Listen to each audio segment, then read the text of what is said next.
exit strategies requirements to be connected. The Honourable the Speaker.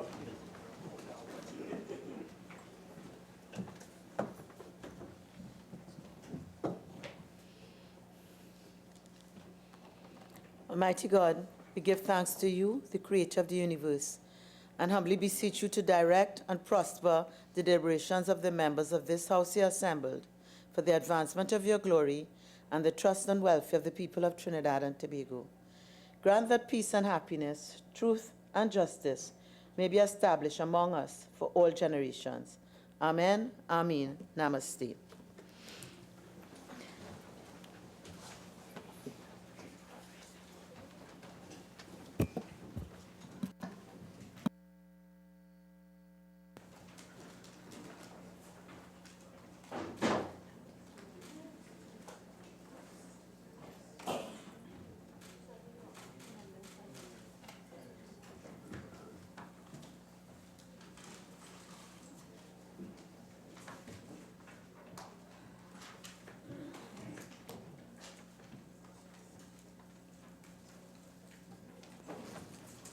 Oath or affirmation, announcements by the Speaker. Honourable members, I have received communication from Mr. Barry Padarath, MP, member for Princestown, Mr. Prakash Ramadan, MP, member for St. Augustine, and from Dr. Lakram Bodo, MP, member for Faisabad, who have requested leave of absence from today's sitting of the House. The leave which the members seek is granted. Public business, government business, bills, second reading. Attorney General. Thank you, Madam Speaker. I don't think I've ever gotten to bill second reading that quickly on the start of a position. Madam Speaker, I beg to move that a bill entitled An Act to Amend the Bail Act, Chapter 460, be now read a second time. Madam Speaker, I come to Pilot today whilst we are intended on being during the regular vacation period pursuant to the standing orders, a bill of most important measure. This bill has been brought in this particular period, in this session, pursuant to the options available to us as a House, because the Commissioner of Police, after having engaged in a very serious exercise of preparation and in need of an aid to enforcement of the law, approached the government and said that the time to bring the amendments to the bail law as passed in the Senate with the entire bench, independent bench, supporting the law brought by the government, that the time to bring this bill to the House is immediately.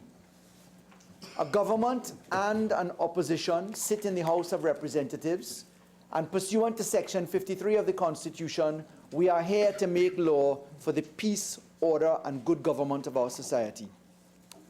This is one of the most sincere privileges that people can have in relation to law, the ability to make the law, and only the Parliament can make the law. And therefore, notwithstanding the standing orders which permit a vacation period, it is incumbent upon a government, having received a request from a Commissioner of Police as we have, to bring the legislation as we do now. The bill before us, Madam President, is 7 clauses long. Sorry, Madam Speaker, is 7 clauses long. The first clause is simple, it's the short title. The second clause very importantly requires that we consider the application of a Section 13(2) provision of the Constitution. That is where we acknowledge that the law to be debated infringes or abridges or treats with Sections 4 and 5 rights in the Constitution. Certainly, in the Constitution, there is a right to bail. In the Constitution, there is the underpinning of the right to due process, of the right to fair trial, and all of the basic rights contained in our preamble even.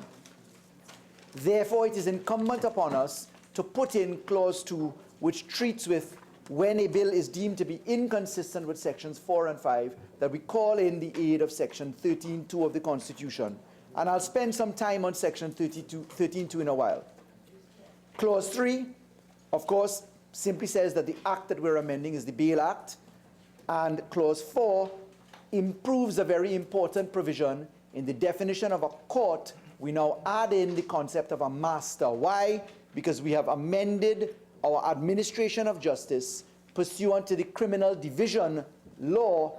We have now the introduction of criminal masters, and therefore a court, in considering the issue of bail, is now much more than just a magistrate and a judge of the High Court or the Court of Appeal. It must now also include a master. Clause 5 is really the heart and soul of the amendments that actually trip the sections 4 and 5 rights.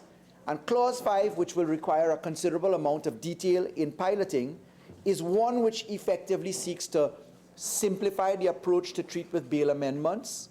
Secondly, to put in certain considerations for the court to consider.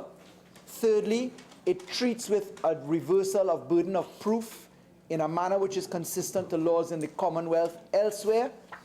And, Madam Speaker, it dives to the heart of treating with the factual context of Trinidad and Tobago. Madam Speaker, clause 6 is another very important clause which seeks to schedule a very tight schedule of offences. Clauses 5 and 6 are the manner in which the Parliament is invited to introduce constitutionality and proportionality in a way that has not featured in our laws previously. Clause 7 is equally tied into constitutional preservation, because it is in clause 7 that we introduce a sunset period of 3 years. So, Madam Speaker, let's turn very quickly to what the law proposes. Then we will jump to why we bring these proposals. What is the factual matrix situation in Trinidad and Tobago?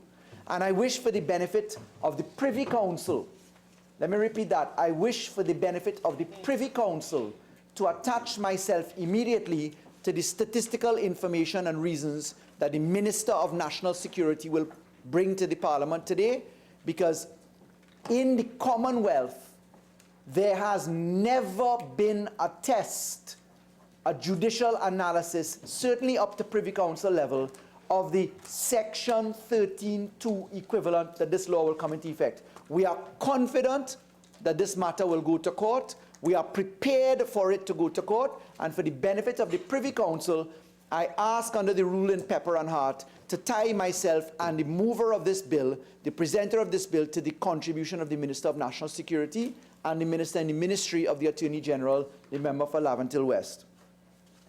Madam Speaker, the bill proposes in clause 5, the bill proposes that we bring our bail amendment laws into keeping with what is the currency of bail restrictions and bail considerations in the Commonwealth.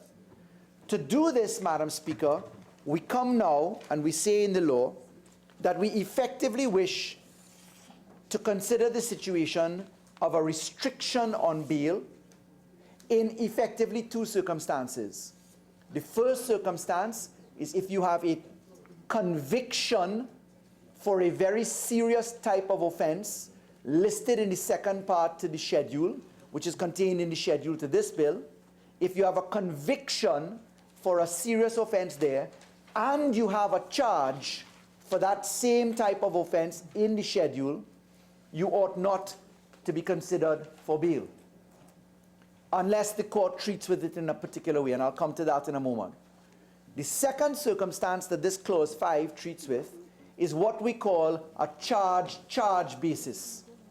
If you have a charge for a serious offense listed in the schedule, and you are out on bail, and you come before the court with another charge for that same category of offenses in the schedule, in that circumstance, therefore, lightning has struck twice. Conviction charge or charge, lightning has struck you twice. The court ought to treat with you by taking a presumption that you ought not to have bail but listening to you in exceptional circumstances if you wish to approach the court. Now, Madam Speaker, let us in effect immediately therefore go to what the specified offences are. The specified offences contained at clause 6 of the bill, which proposes an introduction of a second part to the schedule of the Bail Act, says the specified offences are an offence committed by a person under the age of 18 years under the Anti-Gang Act, for which the offence is punishable by 10 years imprisonment or more. An offence under the Offences Against the Persons Act, 10 years or more must be the conviction. Offences against the Persons Act include matters such as rape, Madam Speaker. Third, an offence under the Dangerous Drugs Act, again with the 10-year prescription. Next, an offence under the Kidnapping Act, which is punishable by 10 years or more. Now, specifically, under the Sexual Offences Act, as the fifth reason, a sexual offence in which the alleged victim is a child, including a sexual offence under the Sexual Offences Act or the Children's Act. Next, an offence under the Sexual Offences Act punishable by a term with imprisonment for more than 10 years. Then, an offence under the Anti-Terrorism Act, where the offence is again with a 10-year prescription or above. An offence against the Trafficking in Persons Act, punishable by 10 years or more. Importantly, next, an offence under the Firearms Act, other than the possession offences in section 6.1 or 6.2, where the imprisonment is for 10 years or more. Lastly, an attempt to commit these offences listed in this part. Now, Madam Speaker, that must be immediately put against what the current law says, and importantly, the journey as to how we progressed as a society from 1994 to today's date. Let me just simply say, the law as it presently stands, courtesy the United National Congress, the law as it presently stands, when the law collapsed in 2016, when we were not given support to extend the bail amendments that had happened in the entire period 1994 straight up to 2015, that law collapsed all of those amendments. And what we were left with is a 3-strike rule with a nonsensical provision where you had to count convictions only within a 15-year period, where you could have been incarcerated for 10 years, you come out, and then you're trying somehow to magically carve out 2 more strikes with a 15-year chain. It made no sense. But what we were left with is the offense of buggery, sexual intercourse with a female under 14, shooting or wounding. But listen to this one: receiving stolen goods, larceny of a motor vehicle. That's what the current law is, courtesy the opposition's failure to support the extension of the bail amendment laws. Now, for the benefit of a constitutional challenge, permit me, Madam Speaker, to go into the rationale for the country-specific context for this bail amendment law. Why do we want to put away people where lightning has struck them twice? Why do we want that? Why do we want it for a category of offenses that are by far more serious than larceny or motor vehicle offenses? Why do we wish to harmonize the schedule? That is because, Madam Speaker, today we are in the 16th sojourn, 16th attempt at amending the bail laws. 1994, Attorney General Keith Sobian came to the Parliament and encapsulated the common law perspectives on bail amendments, put into effect the 1994 Bail Act, and after that, Madam Speaker, we took 14 other legislative stabs and amended as a society the bail laws. Importantly, Madam Speaker, in the period 2005 to 2015, as a country, we amended the bail laws. Number one, we moved from 3-strike to 2-strike to 1-strike. We moved to 2-strike and 1-strike under the UNC government in the period 2010 to 2015. Secondly, we introduced no bail provisions by statutory consideration for anti-kidnapping measures.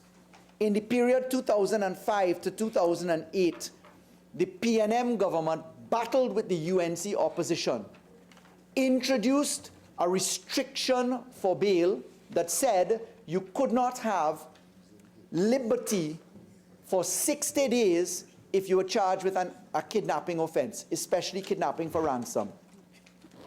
That law went into effect with very short sunset periods, 3 months, 6 months, 1 year, until in 2008 the law was extended for 5 years. In 2011, a then UNC government came to the Parliament and said, listen, even though kidnapping for ransom was reduced to 0 in the period prior to our operation, by the deployment of 2 successful measures, the Special Anti-Crime Unit, which took the rapid, hard response against criminals, and the cool-off provisions of no bail, where you were liberty restricted for 60 days with certain conditions, the UNC government came and said, let us change the 60 days to 120 days. It received the PNM support in opposition. We introduced no bail provisions for 120 days, and the sunset period went to 5 years from 2011. Very importantly, in 2011, we introduced no bail provisions for anti-gang law to work alongside it. And the anti-gang law was introduced in 2011. Again, there was unanimity by a PNM opposition and a UNC government, where you were not permitted bail by virtue of the bail amendments for a period of 120 days. Now, all of those provisions had a very similar type of measure.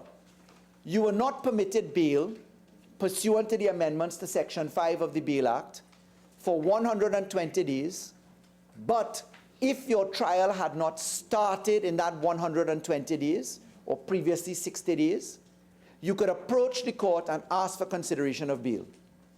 Secondly, if your matter had started, but up to 1 year later the matter had not been concluded, you could approach the court and ask for consideration of bail.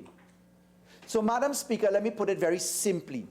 For 14 full years of operation, 14 years of operation, the bail law in Trinidad and Tobago was set out crystal clear to say no bail for kidnapping matters for ransom, 60 days changed to 120 days, the 1 year consideration was there, and the Parliament expressly used the word shall in the context of telling Parliament to the judiciary, you shall not grant bail in these circumstances.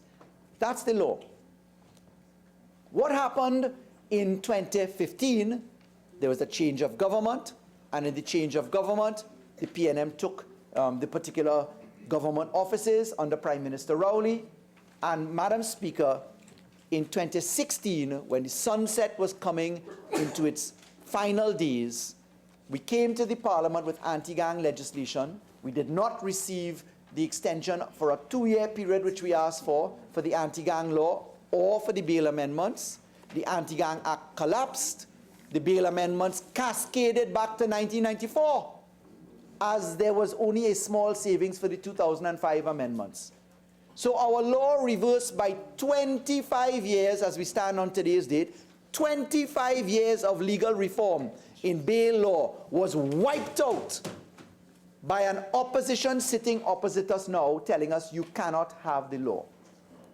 14 years of operation of that law for no bail considerations, and today we come now specifically to treat with a phenomenon. And let me put that phenomenon on the record. This law, admittedly infringing upon Section 4 and Section 5 rights of the Constitution, certainly does intrude upon the concept of not being deprived from reasonable bail other than by way of just circumstances. Section 5 of the Constitution says that you have the right to approach a court and be considered for the grant of bail if it is reasonable and the court effectively allows that. That's what Section 5 permits. Why would this country want to deprive bail?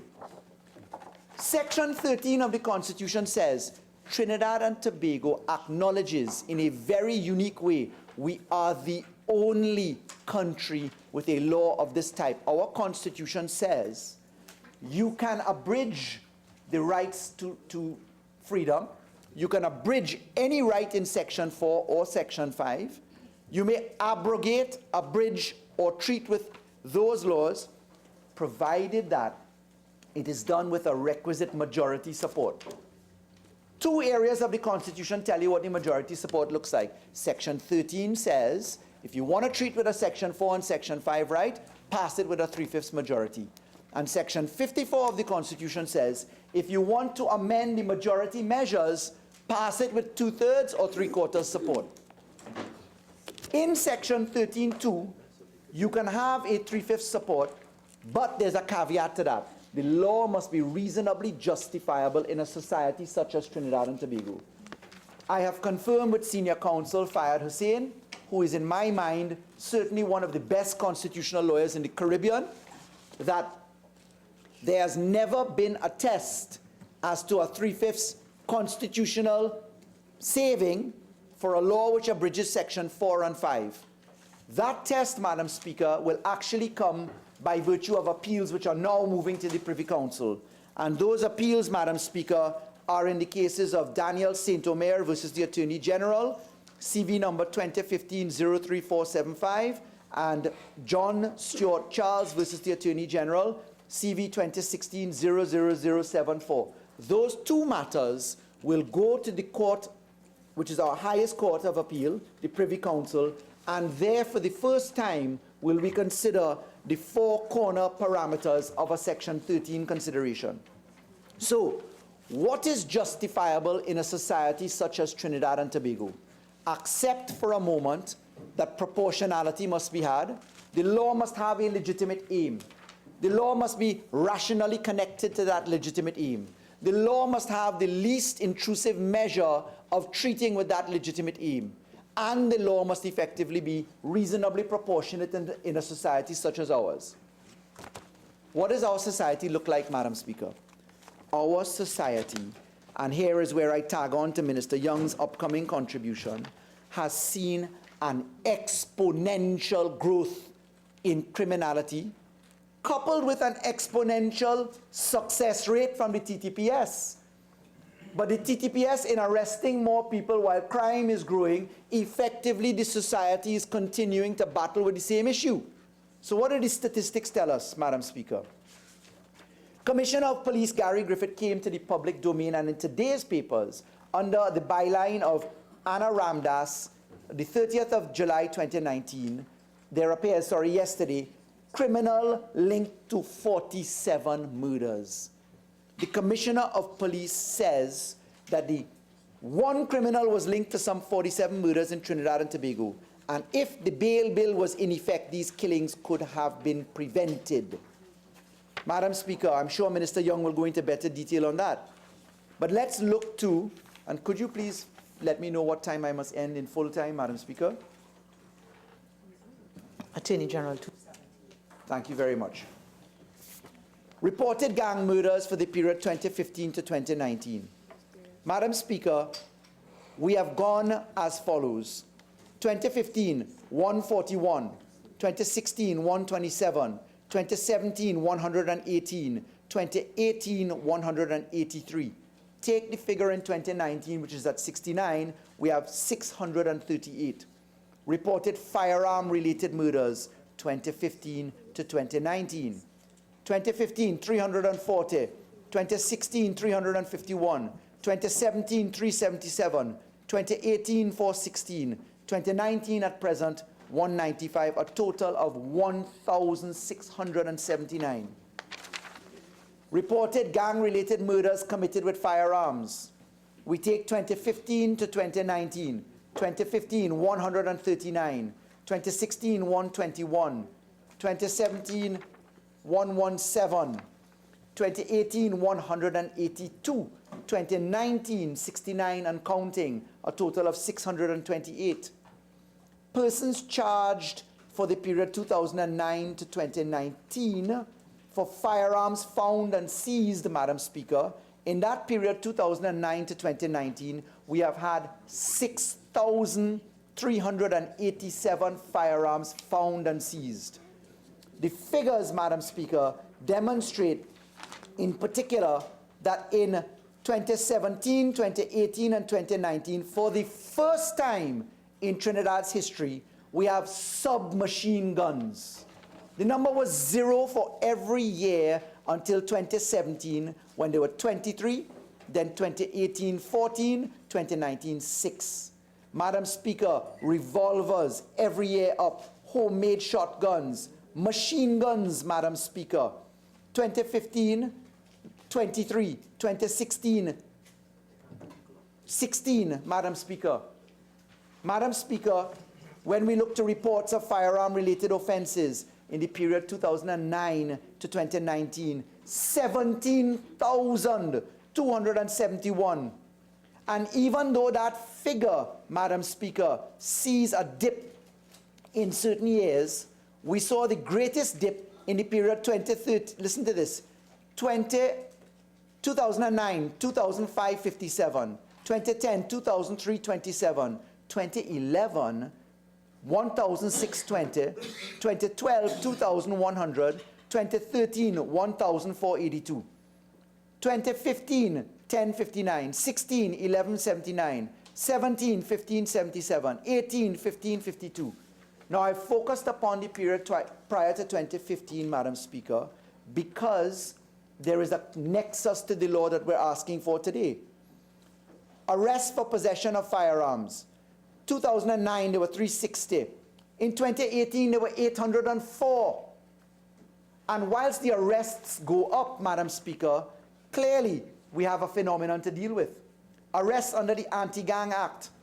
Listen to this one. In 2011, we had 177 persons arrested. 2013, 3. 2014, 9. 2015, including both tenures, 16. 2016, 2. 2018, 1. 2019, 5. Of course, the law collapsed in 2016, so you had legacy items there. But I want to repeat, 2011, 177 arrests. And so the figures go, Madam Speaker. If you disaggregate under larceny, under dangerous drugs, under the Anti-Terrorism Act, we've had arrests. We've had a spike of arrests under our tenure under the Trafficking in Persons Act and under the kidnapping phenomenon, Madam Speaker. Look at this. In 2009, we went 93. In 2019, 16. That's kidnapping generally, not kidnapping for ransom. But Madam Speaker, I want to now tag in the submission at 2011. 177 persons arrested under the Anti-Gang Act. When those persons were arrested, my friends opposite had the benefit of the bail restriction provisions. They were able, and this country witnessed, the lockup of 177 people, albeit the vast majority of them were released afterwards, albeit the state of emergency had 7,000 arrests with people being let loose, albeit this government had to pay the damages for that position. But you know what my friends opposite had? And I ask Couva North in particular, as I hear her frequent utterances these days to remember this, the opposition, then government, the UNC, had draconianly strong anti-bail laws.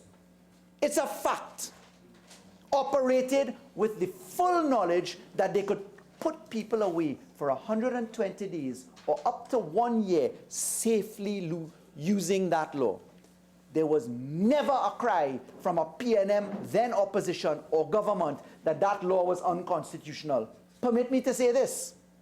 I referred to 3 cases. Ryan Reno Mahabir, Daniel Saint-Omer, John Stuart Charles. These cases in 2015, Madam Speaker, you know when the challenge to bail law started to happen? The challenge to bail law happened when the UNC said we are now out of government, so no bail law extension for you, but secondly, the lawyers in these matters challenging the law which the UNC passed in 2015, the lawyers were Anand Ramlogan and Gerald Ramdeen. They won in the High Court, they lost in the Court of Appeal, and there's an appeal to the Privy Council. Madam Speaker, I'm trying to demonstrate that my friends had the benefit of anti-gang, anti-bail provisions where they could successfully deploy 177 people being incarcerated under the very strong bail laws that existed then. But now, Madam Speaker, now that they are in opposition, we all of a sudden have a problem. As soon as they came into opposition, their two lead attorneys, lead in every sense of the word, some not so generous or kind, those two lawyers, Gerald Ramdeen and Anand Ramlogan, find themselves in the court to tackle the same law that the government passed, to say it is unconstitutional. Madam Speaker, I'm putting it on the record so that the Privy Council will understand the factual matrix of Trinidad and Tobago. But Madam Speaker, let's go a little further. Let's go in, apart from statistics on the side there, there's a very important measure here. The Trinidad and Tobago Police Service have been able to say this.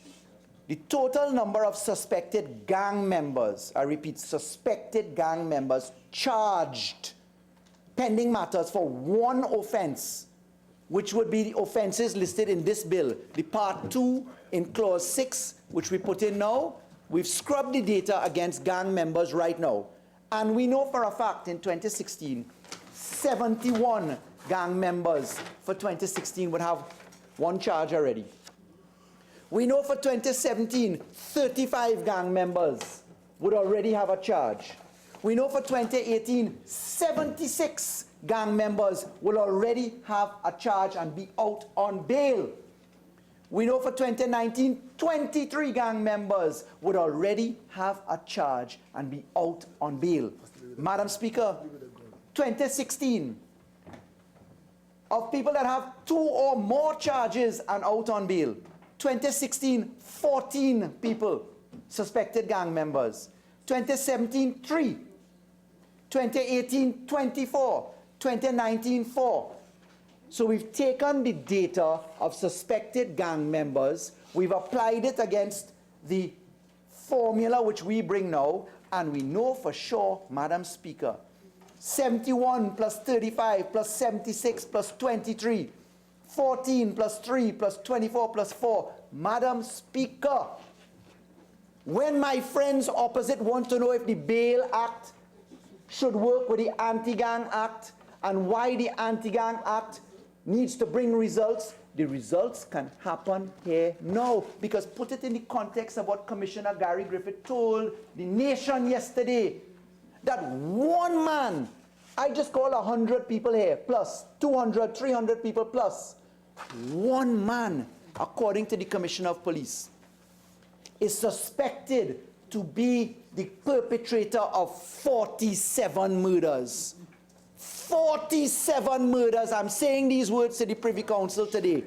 When we add the hundreds of people that we know the police could have interest in, all that we are telling these people, Madam Speaker, is you better be afraid. You better be afraid that you are caught with a firearm.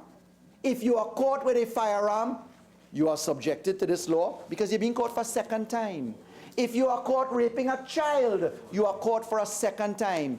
If you are caught in grievous assault for over 10 years, you need to be afraid. Madam Speaker, what could be more commonsensical than returning the balance of power to the citizens of Trinidad and Tobago? Because after all, the concept of a utilitarian society is part of our democracy. The concept of the greater good prevailing in the circumstances is part of our Constitution. The concept of the greater good is rooted in Section 13(2) of the Constitution, which says a society such as Trinidad and Tobago, being such as Trinidad and Tobago, having regard for the rule of law, having regard to the Constitution, needs to treat with this. Now, Madam Speaker, we know from De Freitas, Bank Melat, Surat, Northern Construction, Francis, Hines. We know from all of that case law that not every 4 and 5 right of the Constitution necessarily requires majority support, but where you know that you will be challenged by Anand Ram Logan and Gerald Ramdeen when they're not in government, when you know that you will likely have a broadside challenge, let's take the 3/5 majority clause. But Madam Speaker, let's jump to the legislation. The bill, Madam Speaker, has a very important safeguard. Madam Speaker, I turn to clause 5, I go to page 4 of the bill, and I read clause 7A, capital A. Notwithstanding subsections 3 and 7, a person to whom those subsections apply may, in exceptional circumstances, make an application to the court for bail. Let me put this into simple words. This subsection 7A says, even though you may be caught with lightning twice striking you in the scheduled offenses, you can still approach the court in exceptional circumstances. But what this does is that it effectively says, let's reverse the burden of proof. Let the defendant, let the accused come to the court and show cause why the balance should be shifted in his favor. Let it be only in exceptional circumstances. And Madam Speaker, I want to say something. I noticed a most curious publication coming from the Law Association. The Law Association wrote to me after I had provided the bill telling me that their view is that this law was subject to constitutional issues. Yes, that's why we have a 4 and 5 declaration. Yes, that's why we have a section 13.2 treatment. And then the Law Association goes on to say that they don't know what exceptional circumstances means. But Madam Speaker, I invite the Law Association to read the Criminal Justice and Public Order Act 1994 of the United Kingdom, which has been the subject of the European Court of Human Rights decisions. Certainly, Madam Speaker, in 2 instances, in the case of Caballero versus UK Appeal number 32819 of 1996, it's a 1999 matter, and in the case of SBC versus UK Appeal number 36098 of 2001. And I want them to add it to the State of Mauritius versus Coriati, 2006 UK Privy Council, the case of R.V. Morales, the case of R.V. Pearson, and the Canadian Charter, as well as the judgment of the Court of Appeal in Saint-Omer and in Charles. And let me explain that now in simple language. Madam Speaker, Section 25 of the Criminal Justice and Public Order Act, as it was amended by the UK Parliament after the European Court of Human Rights said, look, the court being denied the discretion to consider bail is not constitutional. In that instance, as we're treating with the law, the Section 7A I just read out, the court caused an amendment by the UK Parliament, and the amendment effectively says this. Section 25, Part 2, bail. A person who, in any proceedings, has been charged with or convicted of an offense to which this section applies in circumstances to which it applies, shall not be granted bail in those proceedings, Madam Speaker. And then it goes on to set out what that is. But Madam Speaker, what it effectively did was to put in the further subsections the burden upon the excuse of exceptional circumstances to be considered. And Madam Speaker, I want to jump to the Canadian jurisprudence. In particular, Her Majesty the Queen versus Maximo Morales, where the Canadian court held that the reverse onus provisions of their law, Section 515(6)A and 515(6)D, are constitutionally valid. And the expression exceptional circumstances was left open for consideration by the court. And Madam Speaker, for that, I wish to read into the record that one can find no greater comfort, Madam Speaker, than in the dicta which was adopted by the European Court of Human Rights in Lord Sumption. And Madam Speaker, I also want to put onto the record that the United Kingdom Parliament put onto the record in the Caballero decision the words of Lord Falconer, and listen to what Lord Falconer had to say. This is when they were amending the law similar to what we're doing now. Bill in the House of Lords. We consider that in the exceptional cases at which Section 25 is targeted, it is the right to reverse the general presumption in favor of bail and shift the onus onto the defense to provide good and sufficient reason why bail should not be denied. We do not envisage that this new burden on the defense will be easily overcome in most cases, but to rule out the possibility of granting bail cannot be justified. We see this new provision as allowing some flexibility to prevent injustice while ensuring that the protection of the public remains the primary concern and providing a tough additional safeguard against bad bail decisions in these particularly serious circumstances. So let me put it in summary. It's good enough for the United Kingdom, but it's not good enough for Trinidad and Tobago, according to the submissions that I heard in the Senate coming from the UNC bench. Madam Speaker, let me treat with a very important position. Is it 17 I end or 13? 17. Madam Speaker, I acknowledge immediately for the record that we have in clause 5, B, a new subsection 2. A court shall not grant bail to a person who on or before the commencement of this act is charged with an offence listed in Part 2 of the first schedule and has been previously convicted of an offence which is punishable by imprisonment for a term of 10 years or more. Let me put onto the record, nowhere in these amendments are we amending Section 5.1 of the Bail Act. Section 5.1 of the Bail Act, as the law stands now, says this. Subject to subsection 2, a court may grant bail to any person charged with an offence other than an offence listed in Part 1 of the first schedule.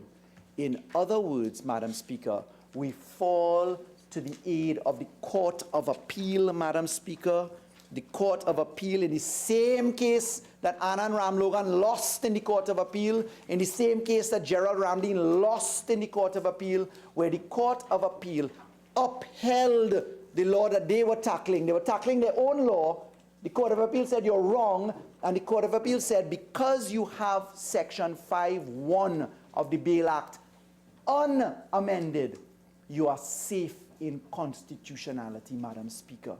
So, Madam Speaker, if my friends opposite are coming to invite us to amend the new Section 5.2 as it appears in Clause 5, go and check the Court of Appeal. Go and check why Ram Logan and Ramdeen lost the matter. Go and check the fact that the law needs to be settled by the Privy Council for the first time ever on what Section 13.2 means. But, Madam Speaker, go and check the following as well. Our amendments included in the new Section 7A say that notwithstanding the fact that you will not be granted bail for the charge in the serious offences if you trip lightning twice, notwithstanding that fact, in exceptional circumstances, you can knock on the door of the court. I've read Lord Falconer, who says that this is the type of legislation to avoid bad bail decisions. I'm addressing Commissioner Gary Griffith's concern, who said that one man suspected by intelligence agencies to be the man who committed 47 murders is out walking free on the streets under bail. And, Madam Speaker, when our society says that they want relief, how can an opposition say to the country, it was good enough for me for the full 5 years and 3 months I was in opposition, in government, sorry. The UNC is good enough when we're in power, but now we have concerns about constitutionality. Morally speaking, it is vacuous. It is unintelligible. It is unreasonable. It is obstructive. And, Madam Speaker, it is important that the country, through its representatives, express odium to any restriction to passing this law. And why is that? Madam Speaker, this law didn't start here today.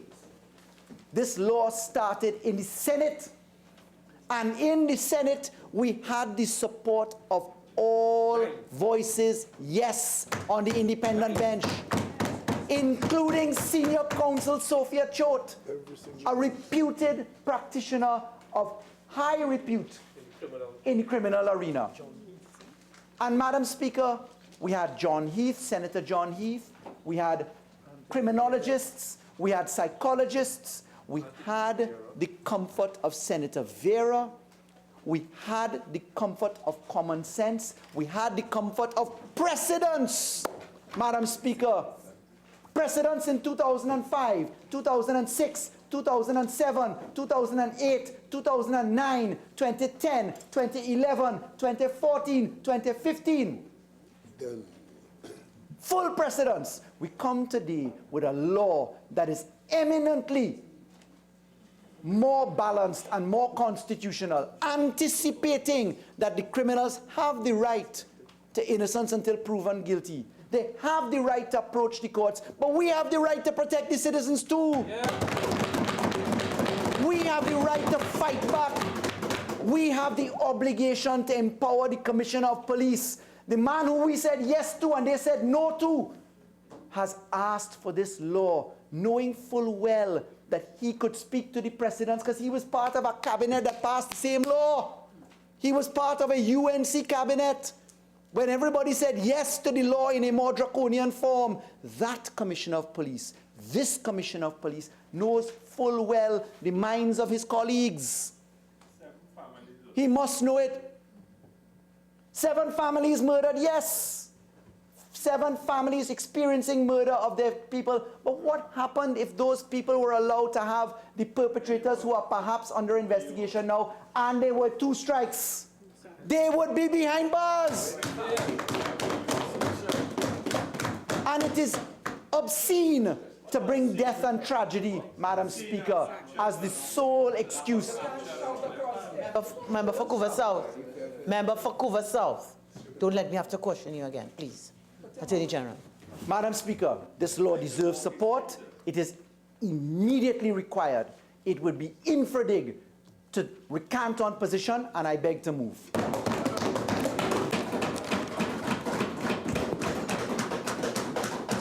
Honourable members, I shall now propose the question for debate. The question is that a bill entitled An Act to Amend the Bail Act, Chapter 460 be now read a second time. Member for Naparima. Thank you, Madam Speaker. Madam Speaker, we have circulated our amendments to the Clerk of the House and a copy of them to the Attorney General, and I understand that it has been circulated to the membership.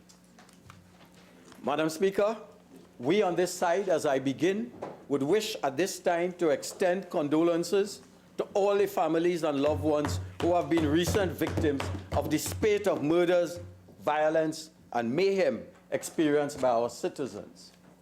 We especially remember the 7 fishermen who met their untimely deaths on the high seas while trying to earn a living and take care of the families. May they find the inner strength to overcome their challenges and their tragedies. Madam Speaker, we have been called from recess to debate the Bail Amendment Bill 2019. Madam Speaker, I would not have minded, and we on this side would not have minded, if, as we celebrate Emancipation Day, we were called out to Parliament to discuss plans to help inner-city, at-risk males to gain employment, to be encouraged to acquire employable skills, to learn discipline, to have a sense of belonging, now offered only by gang leaders who to become, and instead to make them more civic-minded. I would have relished sharing ideas on how to rehabilitate prisoners. This would have been a most profitable and spiritual use of the opposition's time. It would at the same time be a most fitting response to the Prime Minister's lamentation about a critical demographic group in our country. But at last, we are here not to honor, but to jail them. To deny them bail so that they can be incarcerated in overcrowded prisons, to be educated by seasoned criminals, some from accredited U.S. prisons who have been deported, and to defecate in buckets and perhaps be sodomized. That, Madam Speaker, and what we are discussing here today is the PNM's way of dealing with a most disadvantaged group in our country. We are not here to discuss the legal aid department. Okay. Member for Naparima, I think you could find another way just to recraft that, please. To withdraw what? Defecate? The craft? You would have, okay, you would have said something, I don't want to repeat it, with respect to that was the way the PNM intended. Okay, so you said certain things that you tied it to the PNM doing it. So that's what I'm asking you, to withdraw and recraft. I withdraw and I rephrase. This is the way, given the legislation today, that we are discussing about dealing with the situation. We are not, Madam Speaker, discussing about legal aid department. Is there a board in place so that we could help these people, these inner city at-risk youth, to make a good presentation before courts? We are not doing that. And, Madam Speaker, the bail amendment bill operates on assumption. And the assumption is that once we lock them away in jail, that they will not be able to perpetrate and carry out crimes. But we know that shots are called as we speak from the prisons. So that all it does, Madam Speaker, unless we do what we should have been done instead of this legislation, in terms of the rehabilitation of our prison service, all we are doing is changing the location from which the shots are called. Madam Speaker, before I continue, I'd like to deal with a bit of misinformation that comes repeatedly from that side. And it is that they readily supported legislation proposed by us during the period 2010 to 2015. Madam Speaker, the truth is that during the period the People's Partnership was in government, we had a constitutional majority of 29 seats in the lower house when only 24 were required for a 3/5 majority. Despite having a constitutional majority, the People's Partnership government repeatedly took on board many of the concerns expressed by the then opposition, sending many a bill to be reviewed by the Joint Select Committees. Madam Speaker, this bill deals with a number of very troubling human rights and constitutional issues. It was this finance minister speaking in Parliament on the bail amendment bill on Friday, 13th March 2015. The member for Digo Martin Northeast, the finance minister, he said, and I quote, "The constitutionality of these series of amendments to the Bail Act was very questionable. All it will take is one aggrieved prisoner to take this matter all the way to the Privy Council to get a determination as to whether all these amendments to the Bail Act are in fact allowable under a 3/5 majority." So when they gave the impression that when we were in government, that they didn't present our proposals, didn't object, didn't deal with the constitutionality of the bills, that is not true. They rigorously, and that was their right to do, as is our right now, to question the bill. But, Madam Speaker, the Law Association, and I think the member for San Fernando West alluded to the constitutionality of this bill. And I would like to read into the records a letter written by the Law Association the 1st of April 2015 about a then bail amendment bill. And we will see, Madam Speaker, that many of the concerns raised by the Law Association, not the opposition, are valid today and valid with respect to this bill. So I will quote. "The Law Association of Trinidad and Tobago has advised the Honorable Attorney General," that was the previous Attorney General, Anand Ramlogan, that it does not agree with nor support the Bail Amendment Bill 2015, which was laid in Parliament. And it continues. It is the duty of the executive to ensure that the criminal justice system is modernized and outfitted to a reasonable standard to deal effectively and efficiently with the scourge of crime. The answer does not lie in chipping away incrementally at our constitutional rights and freedoms. It continues.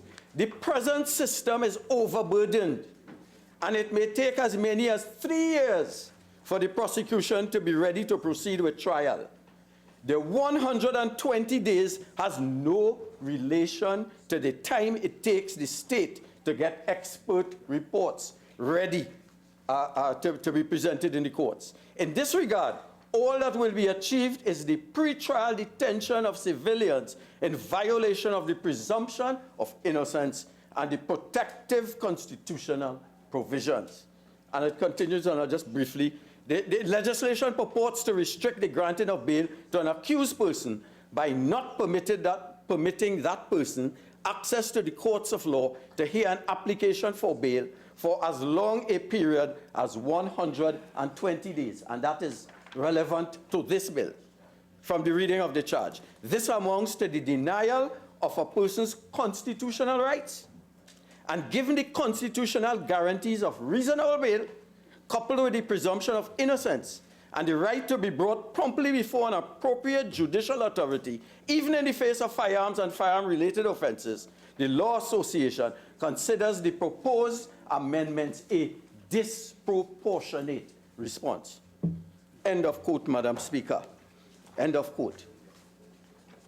Madam Speaker, they followed it up a year later, and they said that they still would not support the legislation.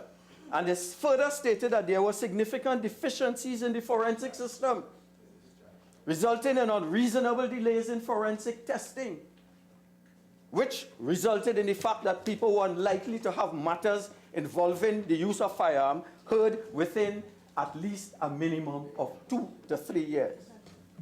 This is with reference to Clause 4 as proposed in this bill. This legislation is also troubling, Madam Speaker, since it brings to the fore important legal principles. The Privy Council in the Supreme Court of Mauritius, ruling in the Supreme Court of Mauritius on December the 15th, 2005, concerning the separations and the critical role of the judiciary in granted bail, the Privy Council noted, and I quote, and this is valid, that decisions on bail were intrinsically within the domain of the judiciary. That is the thinking of the Privy Council. And Madam Speaker, the European Court of Human Rights ruled on the February 8, 2000.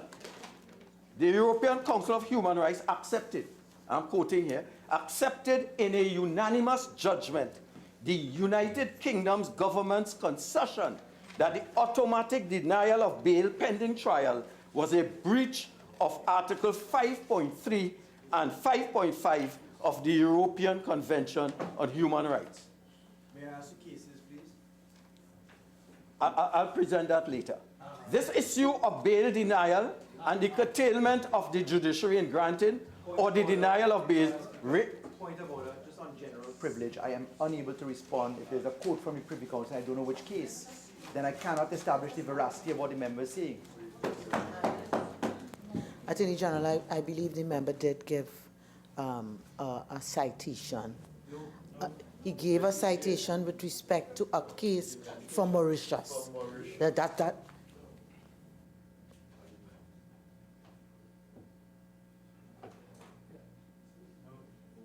I am also of the view that unless it's a quotation from Hansard, a member is not required to give a citation.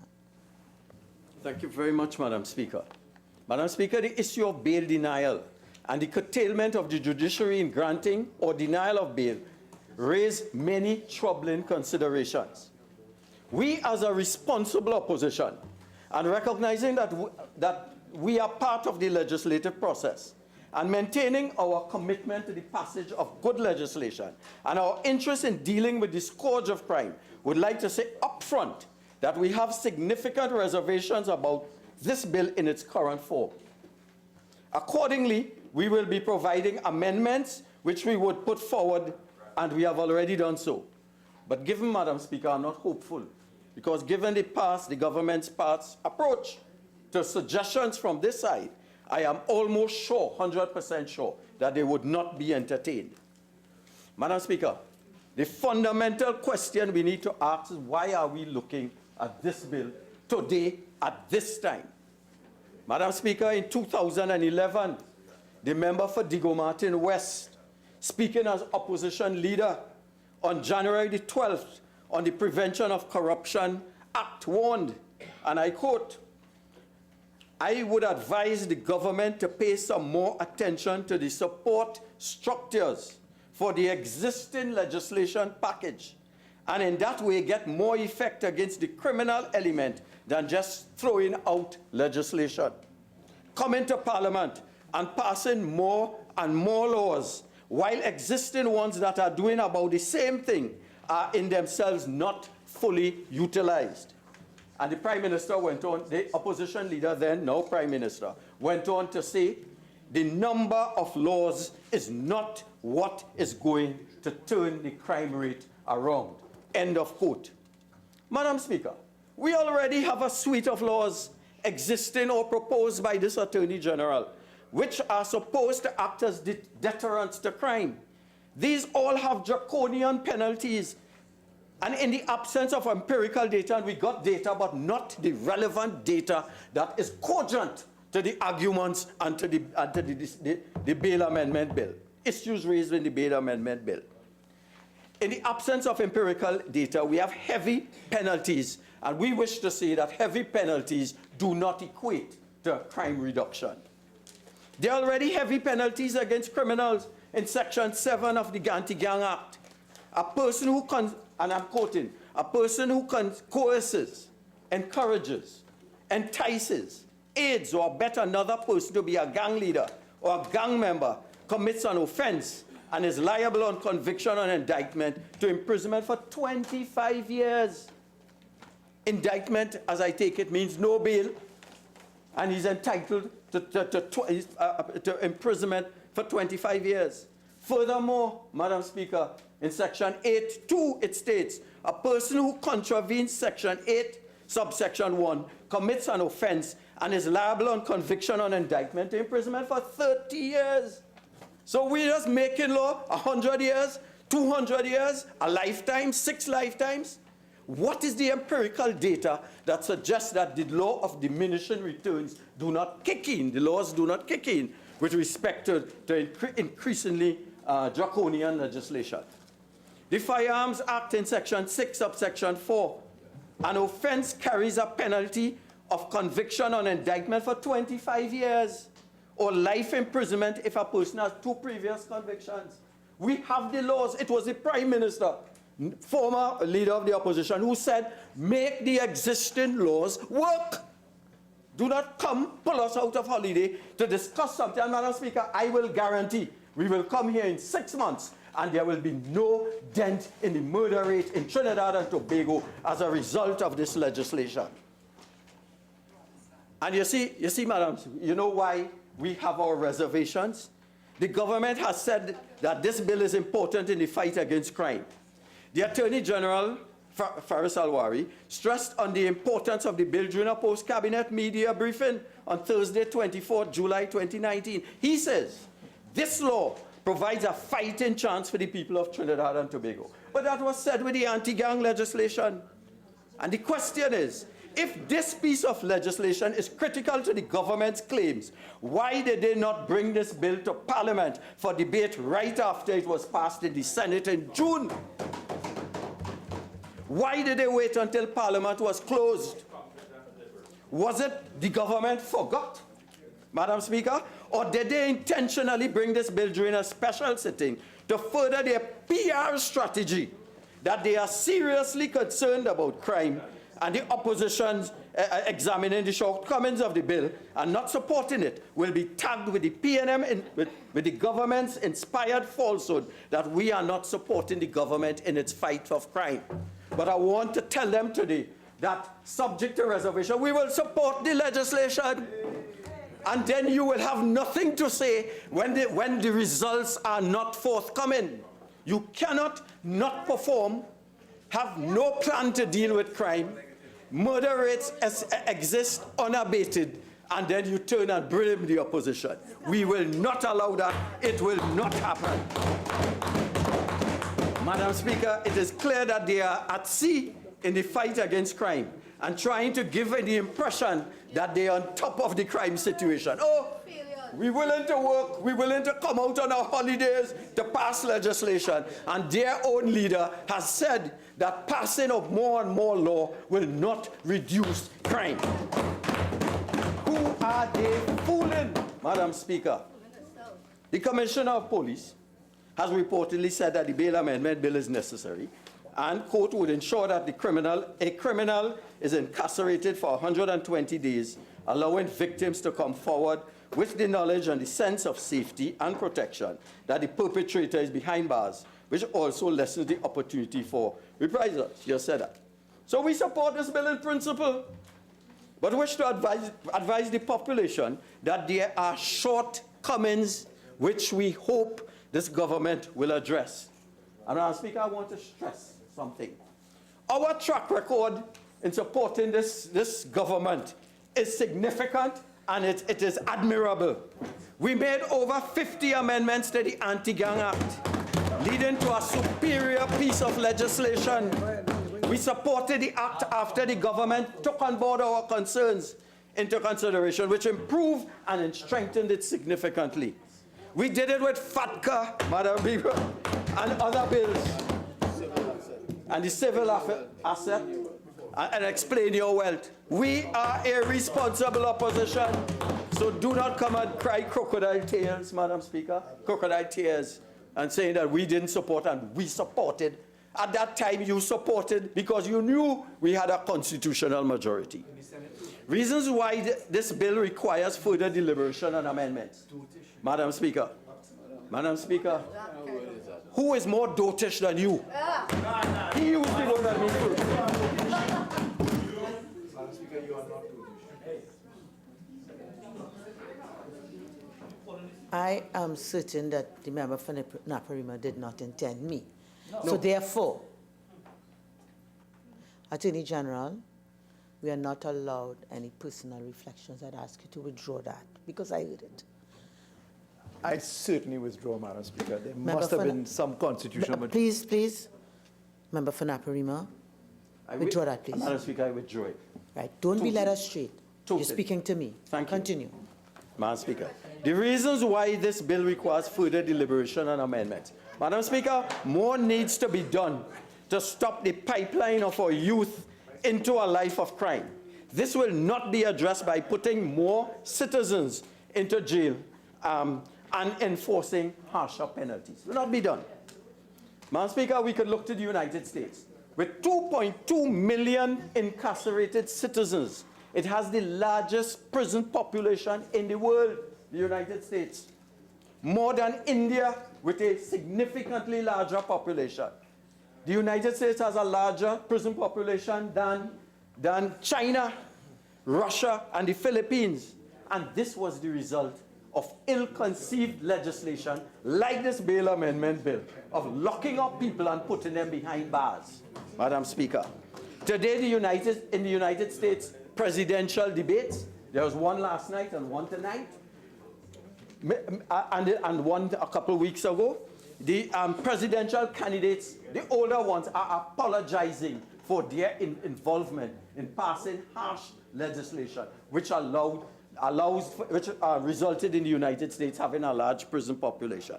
Madam Speaker, with a prison population of 292, we have 300 per 100,000.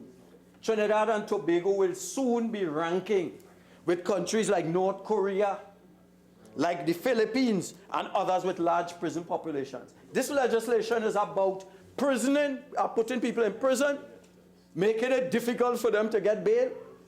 And the only result of that, the only consequence of that is going to be a larger prison population. I could go on that the US is now concerned about its prison population of 655 per 100,000 and is actively considering data-driven steps, the United States, legislative and otherwise, to reduce its population. While the United States is looking to reduce, we are looking to increase, Madam Speaker. So we are not at one with what is going on in best practices in the global village. Madam Speaker, our goal should not simply be to incarcerate people by passing harsher legislation, as we are doing today, with significant limitations on the availability of bail to citizens. We also have to have proper and effective rehabilitative programs in place to lower recidivism rates in the prisons.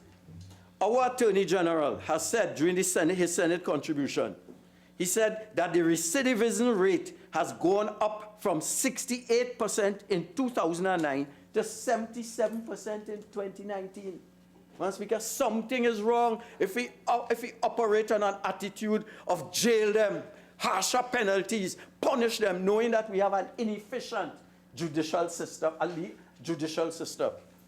Madam Speaker, the second reason, the government is yet to give us statistics. Now, they give statistics, but not the relevant statistic relevant to this legislation. How will the proposed bail bill measurably reduce our murder rate, or gang membership, or serious crimes, and in what specific period? Tell us that it will reduce the crime rate by 10%, so that at the end, in 1 year, Madam Speaker, again, the Finance Minister, member for Digo Martin Northeast, on the 13th of March 2015 said, and here the question, I want an answer from somebody. This is him, I'm quoting him. How many persons are incarcerated in our prisons who have been denied bail under various amendments to the Bail Act over the last several years? That is the question we want. We don't want to know that one person is suspected of killing 47 persons. That cannot stand up in the Privy Council. It's a suspicion. It's not a fact. How many are in prison? This is the Minister of Finance. How many are in prison now who have been denied bail? That is so we get a sense. And how many had their trial begin within the 60 days or 120 days, as the case may be? Minister of Finance. How many applied for bail and received it or were denied? And how many have been stuck in the prison for a year waiting for their matter to be concluded? Madam Speaker, these are questions because we want to have faith in the system, and when we get to the question of proportionality, that data has to be provided. You can't fool the Privy Council. They will see whether the information you are providing is relevant to the case you are making for denying bail to citizens. Madam Speaker, we had the case of AV drilling matter, which took greater than 6 months to be pursued. And the DPP said that he received the file only a few weeks ago. Madam Speaker, the third reason we have, the first concern, is you cannot pass legislation without considering the inefficiencies of the support structures, the same point raised by the Prime Minister. For example, the issues we raised within the DPP office are endless. We know it. In 2018, a Joint Select Committee on National Security meeting highlighted that there is a space crisis at the DPP's office. As a result, they cannot fill 56% of the staff. So we just passing laws, locking up more people, putting them to a system that is 56% understaffed. Now that is the kind of logic that would not exist in Singapore, Madam Speaker. They don't like to hear that. They're poorly functioning air-conditioned systems in the DPP. Fix that. Call us out. If you call us out to do whatever is necessary to have an efficient and effective DPP office, we will readily come. But when we come to pass legislation, which we know will not measurably, because you can't tell us, measurably reduce crime by murders by 10%, then you're wasting our time, Madam Speaker.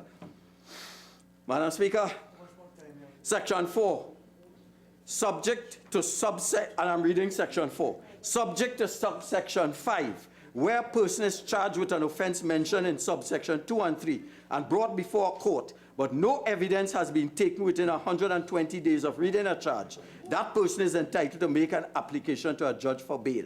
And the question we ask is, why 120 days? What is the data for that? All the police have to do is present a picture of a gun at the end of, just before the 120 days, and that's evidence. So you lose the ability to present, to get bail before a judge. Madam Speaker, again, the Minister of Finance, in this previous debate on a bail amendment bill, said, in India... So, if you're going to quote the Hansard, you have to give the reference. The reference is page 221, Hansard, March 13, 2015. Madam Speaker, he said, the Minister of Finance, and I quote, in India, if you are being denied bail for a non-bailable offense, if the trial is not concluded within 2 months, you are entitled to go and apply to a magistrate to be released on bail. Madam Speaker, he made the point, India is less resourced than Trinidad and Tobago, larger populations than Trinidad and Tobago on a per capita basis. And he said, if India can do it in 2 months, why are we given 120 days for a bail appeal? Madam Speaker, so you see, a lot of things do not make sense, Madam Speaker. We have situations when we talk about our support structures not working. We have situations where the media association criticizing an institution. And I quote, the discharging of these men is at best a shocking example of the negligence by institutions responsible for criminal prosecution. So who are we fooling? And I want to tell the Attorney General, the passage of more and more laws will not solve the crime situation in Trinidad and Tobago. Do not fool us. If you come and you say, this law will reduce crime by this percentage point in this time frame, we can now come a year after and judge you, whether you perform or not. And then we could analyze what were the reasons for not achieving the targets. Madam Speaker, we have a system of the Forensic Science Center. They don't like to hear about Singapore, but Singapore's Forensic Science Center is globally accredited. Madam Speaker, they could give ballistic reports in 24 hours if necessary. In Trinidad and Tobago, we had on Newsday night 2019, the Commissioner of Police, Gary Griffith, claimed that ballistics testing on weapons fired in a May shooting incident at Caranage that killed 14-year-old Naomi Nelson could take up to 6 years. So they forget that before this law kicks in, you have to catch the person. And to catch the person, you must have ballistic tests and all these sorts of things to present before the court. So you cannot catch the person because our detection rate is less than 20%. Madam Speaker. Member for Naparima, your original 30 minutes are now spent. You're entitled to 15 more minutes to complete your presentation. Madam Speaker, we have a question with the shortage of staff in our courts. We have a backlog of cases. The 5 criminal courts at the San Fernando Magistrates Court were relocated since 2017 in order to conduct urgent repairs. It is now on a shift system with the High Court.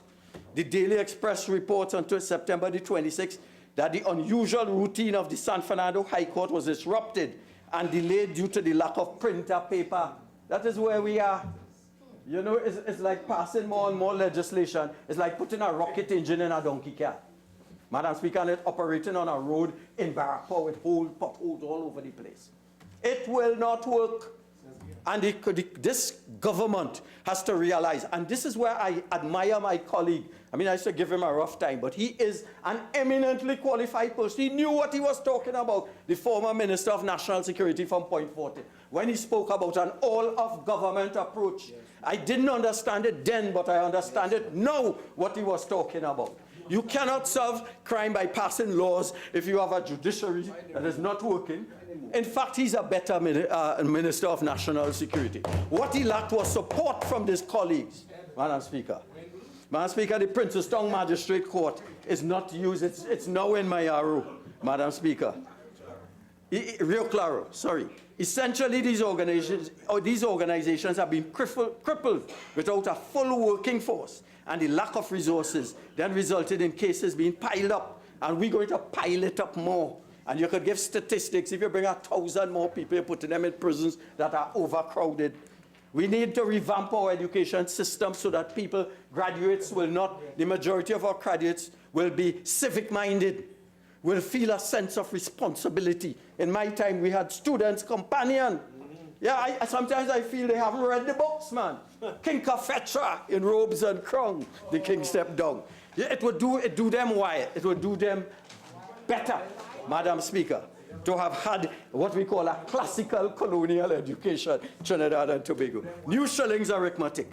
If you read that, you wouldn't be making the mistakes you're making today and citing wrong statistics. What is the law of gangs, Madam Speaker? A young inner city, at-risk youth, no job opportunities, laying off people left, right, and center. He has no job. He has no father figure. He has no hope in the society. And another thing this government has to realize, you cannot lay off 50,000 workers in their 4 years and expect young people to have a sense of purpose in this society. You cannot lay off 5,000 in Petrotrin and not expect it to have an impact on the line in Marabella. We are seeing it, Madam Speaker. What is the law? When the little fella sees, the young male sees the fella with a gold chain, and I am trying to figure out what is the law of the gold chain, and he sees him with a BMW and a Mercedes-Benz and a wad of $100 bills. That is an enticement. And the question is, what are we doing for that person to redirect him? What we are doing? Coming and passing bail to lock him up, and the less bail he gets, the better. That is our thinking. Something is wrong. Our prisons are overcrowded and overburdened. Remand yard was, and this is the Attorney General in 2016, on the state of our prisons, and he gave information that showed our remand prison was 157%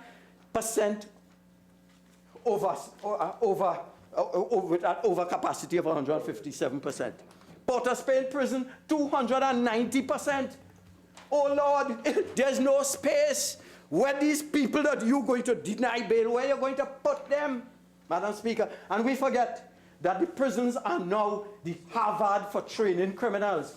So you take a little fellow, perhaps, and I'm not saying all police will do this, but I have heard stories where something is planted on the fella, and we cannot deny. I want statistics on how many road police there are, how many are investigated, how many have been put out, and therefore we could say that our prisons, our police service, we can put trust in our prisons. But Madam Speaker, I've heard serious citizens in our country say if they see a murder, they're not going to tell the police. And I am shocked, because these are what we would call pillars of society. They're scared. Madam Speaker, in Tobago, the convict prison is 170% overcrowded. That is not a solution to just lock up people and put them to prison. Remand yard is a breeding ground for criminals. It becomes a playground for criminals to learn, develop, and entice other emails in a life of crime. We have people who are forced to side with a gang for protection and survival. It is a recruitment ground for gangs. Madam Speaker, the only thing lacking for people going into prison is a gate program. That's it. A gate program to go into prison. Madam Speaker, we have, in terms of the crime, Venezuelans under the radar, not dealing with that. Illegal aid is not fully functioning at this time. That is the only recourse that these little guys have. That legal aid will provide a lawyer for them. And right now, my understanding is that the board is not fully functional. It is under-resourced. So we are leaving these little guys, and I don't want to say black young males, we're leaving them to flounder in our system, Madam Speaker. That is the truth. Madam Speaker, we have submitted some amendments, and one, that the state provides information to Parliament, and through Parliament, to the population on the performance of its legislation and its impact on reducing crime, gang activity, and murders in our country on a 6-month basis. My colleague will be dealing with it later on. Madam Speaker, we are saying that given the important constitutional issues raised, especially the usurpation of the role of the judiciary in the granting of bail, and a fact that according to LAT, that there are no safeguards against malfeasance by police officers, especially where the mere mention by a police complainant of suspicion of a firearm or something resembling it invokes bail provisions. Madam Speaker, we are calling for a sunset clause which should be reduced to 1 year, Madam Speaker. We are suggesting a time frame, this is right, such as mandated by Pratt & Morgan with murder cases, and as exists in India, where there's a 2-month time frame for bringing conclusion to trials. We are suggesting that, that a time frame should be mandated for the conclusion of trials before a citizen can apply to be released on bail. It cannot be we lock up a young fellow in the prison system indefinitely and pass all kinds of systems to make it difficult for him to come out. No wonder there's frustration. When you pass in San Fernando and there's the vans and you hear the fellas talking and you get a sense, that we lack that sense of empathy. If it were, as Justin Trudeau, as Pierre Trudeau said in the Canadian Parliament some years ago, I was present, when he said, "Dear but for the grace of God goes I.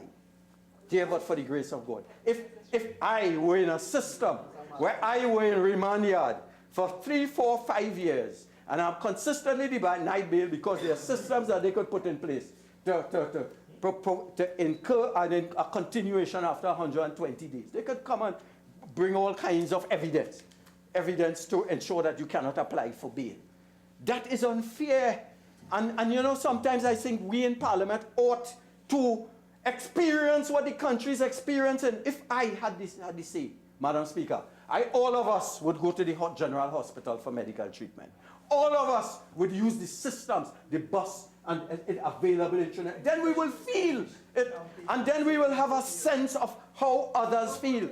Madam Speaker, the last thing I would like to raise is the Clause 6, what is meant by materially similar offense as listed in Part 2 of the first schedule.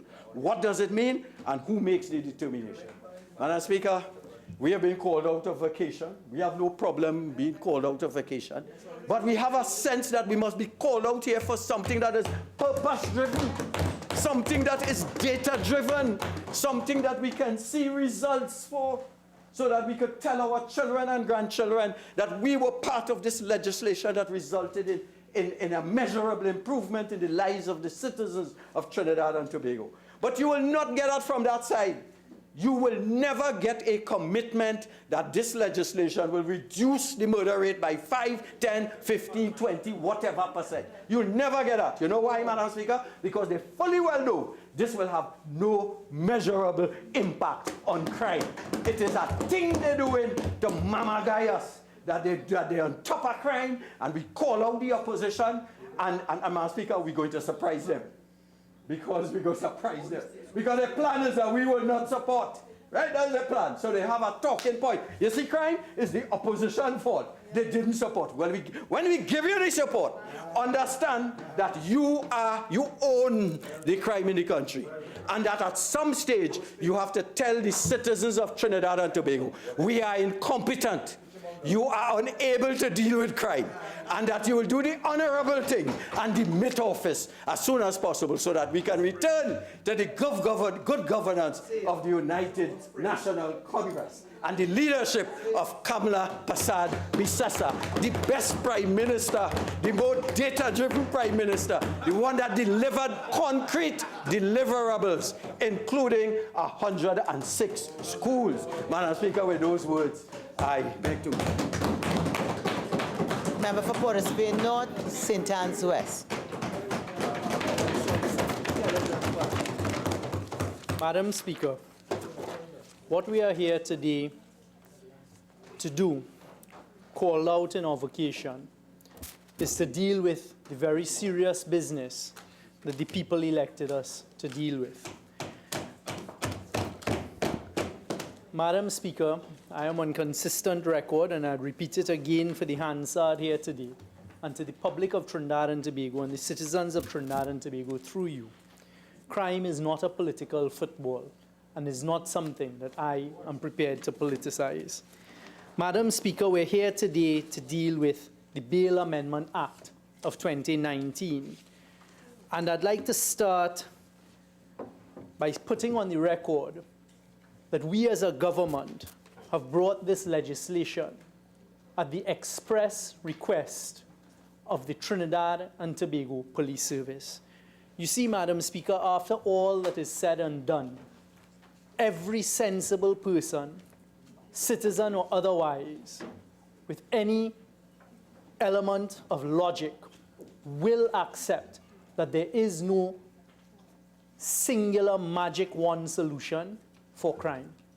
The Trinidad and Tobago Police Service are charged with the responsibility of dealing with crime and providing a safer and more secure Trinidad and Tobago for us all.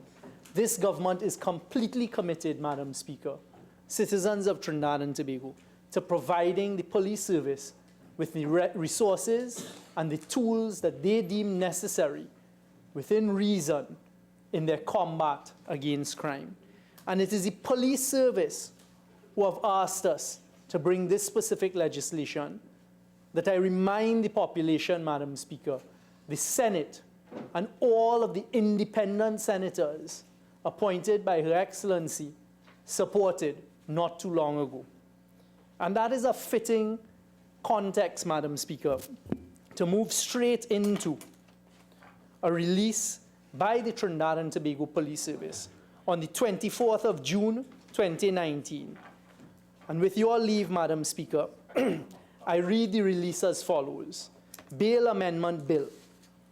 Powerful, this is a release from the Trinidad and Tobago Police Service on the 24th of June this year. Bail Amendment Bill. Powerful deterrent to suppress shooters in gangs. The intelligence, and I quote, the intelligence agencies have revealed that there are over 50 shooters linked to various gangs, with most being active in taking out hits on opposing gang members. This has proven to be the root cause of a significant number of homicides in this country via gang activity. These individuals walk around with their firearms, knowing quite well that if held, it is usually a simple case of going to court, next day, acquiring bail, and being issued with another firearm to carry out their trade, which involves killing persons in cold blood. Police Commissioner Gary Griffith sees the Bail Amendment Bill as a critical tool to providing both a strong deterrent as well as ensuring that if and when such criminal elements are held, they can remain where they belong. That is the Commissioner of Police of Trinidad and Tobago, and I'll repeat it, Madam Speaker. Police Commissioner Gary Griffith sees the Bail Amendment Bill, which we, the parliamentarians, are here today debating, as a critical tool to providing both a strong deterrent as well as ensuring that if and when such criminal elements are held, they can remain where they belong. Where they belong. That's the police service telling us that, the Commissioner of Police. In the last decade, over 75% of homicides were carried out by persons with illegal firearms in this country, and most by a select few. Presently, anyone who is apprehended with a firearm could be released on bail and be free to possibly assassinate the same person who was the informant that caused their initial arrest. This improper system has proven to be a liability in getting law-abiding citizens to come forward and pinpoint possible shooters with illegal weapons. The Commissioner believes that someone who has been arrested for possession of an illegal firearm must not be granted bail. Further, he believes that possession of an illegal firearm is enough for someone to lose their freedom and have bail restricted for 120 days. The Commissioner of Police says this approach takes the guns away from criminals, gets potential cold-blooded murderers off the streets. Commissioner explains that those who speak about constitutional rights being infringed should also be cognizant of the right to life, which is, in fact, the ultimate constitutional right of all citizens. This right is then taken away by cold-blooded criminal elements who are armed with the knowledge that they can walk around with a weapon, and if arrested, they can be released within 24 hours. If the amendment to this bill is not granted, the Commissioner of Police says amendments to this bill would ensure that a criminal is incarcerated for 120 days, allowing victims to come forward with the knowledge and the sense of safety and protection that the perpetrator is behind bars, which also lessens the opportunity for reprisal. If someone is in possession of a firearm, it means that they have the intent to kill an innocent person in cold blood. The intent must be seen as being dangerous as the action. A criminal with an illegal firearm has the capacity and capability to kill dozens of persons in cold blood with just one magazine. Such individuals should not be incarcerated only when they have committed the act. When this law was enforced a few years ago, it proved to be With extracts, I can't permit you to read an entire article into this. Remember, it's a debate. Thank you very much, Madam Speaker. Madam Speaker, that was coming to the end of what the Commissioner of Police said on behalf of the Trinidad and Tobago Police Service. So, Madam Speaker, putting this debate and this piece of legislation into proper context, we have heard it from the mouth of the Commissioner of Police on behalf of the police service that he leads, that they have requested this. This is not the government passing this legislation or proposing this legislation of its own volition, but rather it is the government partnering with the Trinidad and Tobago Police Service, giving them the tool that they have requested in their unenviable fight against crime. Madam Speaker, this bill does require a 3/5 majority. And you go directly, Madam Speaker, to Section 5 of the Constitution, in particular, subsection 2F, which says that Parliament may not deprive a person charged with a criminal offense of the right, 3, to reasonable bail without just cause. What that means, Madam Speaker, is bail is discretionary. The right to bail is a prescribed right. And the prescribed right is as stated here. There may be instances where you can be denied bail with just cause. And that is what we're here doing today, Madam Speaker. Madam Speaker, to give the population an idea of what this legislation is designed to combat.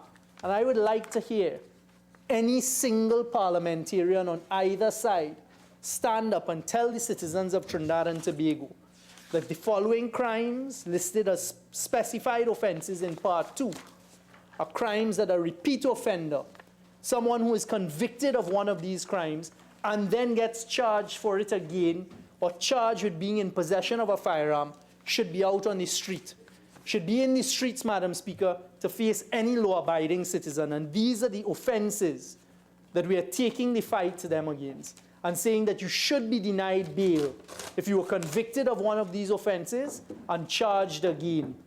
Or you're out on bail for one of these offenses and caught and charged again. These are the following serious offenses against citizens and law-abiding citizens. Any offense committed by a person over the age of 18 under the Anti-Gang Act, which is punishable by imprisonment for 10 years or more. We all know, and I'll come to the statistics shortly, that the vast majority of murders being committed out there are being committed by those involved in criminal gang activity. Offenses against a person which is punishable by imprisonment of a term of 10 years or more. The AG has referred to this. Dangerous drugs. So it's the trafficking of dangerous drugs punishable by imprisonment for over 10 years. Kidnapping. Any Madam sexual Speaker, offense. 55, Standing Order 55, I believe the I'm AG reading the repeated bill. everything, and he's just saying Madam what the Speaker, same I'm thing. reading the bill. Member for Borders-Bay North, St. Anne's West, you may continue. Thank you very much. Madam Speaker, I would like the population of Trinidad and Tobago to note that I am reading expressly from the bill that we're here to debate today. And the opposition don't even want us to refer to the legislation that we're here debating. And I will continue because they don't want the population to hear how serious the offenses are and what we've come here to deal with. What it is, Madam Speaker, is we are asking that persons who are charged with a sexual offense where the alleged victim is a child should not be permitted bail for 120 days. when there's sexual offenses punishable by over 10 years, so that's the rape of the women and children in society, anti-terrorism acts, trafficking in persons. So persons who are trafficking in persons should not be allowed bail for 120 days if they've been convicted and they're found again, and then offenses under firearms. So, Madam Speaker, these are the serious elements of crimes against law-abiding citizens that we're here today to deal with by saying that if persons have already been convicted of any of those crimes and are charged again, or persons who have been convicted of firearm offenses, being in possession of an illegal firearm, and are charged again, they shouldn't be allowed bail for 120 days. In that period, the prosecution has to lay a charge and begin the processing of the evidence in court. And they're not languishing there forever. They have to complete the case within a year. And Madam Speaker, lest there be any attempt to mislead the population of Trinidad and Tobago, coming out of the useful suggestions in the Senate and accepted by this government through the Attorney General, we are not saying that you can't apply for bail. There's a proviso in here that allows that in exceptional circumstances, you can make an application for bail to court, even when you're charged and convicted of these offenses. Madam Speaker, every sensible citizen in Trinidad and Tobago knows that illegal firearms are the biggest threat to the safety and security of all law-abiding citizens. And I'd like to take this opportunity, Madam Speaker, to tell the population of Trinidad and Tobago the type of firearms that are being utilized now in committing the most heinous of crimes against our citizens. They are no longer the old revolvers with 2 rounds or the old homemade shotguns. They are now the use of sophisticated, the most sophisticated types of handguns are in the hands of criminals, as well as now assault weapons, rifles, AR-15s, AK-47s, and these types of weapons. And that is what law-abiding citizens are facing. And the government recognizes, Madam Speaker, that law-abiding citizens have a right to feel safe. And we are prepared to work with the Trinidad and Tobago Police Service, who have requested this specific legislation, as I started off by saying. I also would like to pose this question to all law-abiding citizens, Madam Speaker, through you. Why would any person carry an illegal firearm? A firearm is actually designed to kill. The only and singular purpose of a firearm is to kill someone. There is no other purpose of a firearm. So a person who is caught with an illegal firearm has no right to bear arms, has no right to have a tool in his or her possession that can be used to kill someone. The sole purpose is to kill someone. So what could be wrong with us as a government giving the police the tool to fight firearms out there? They are putting their lives at risk every single day.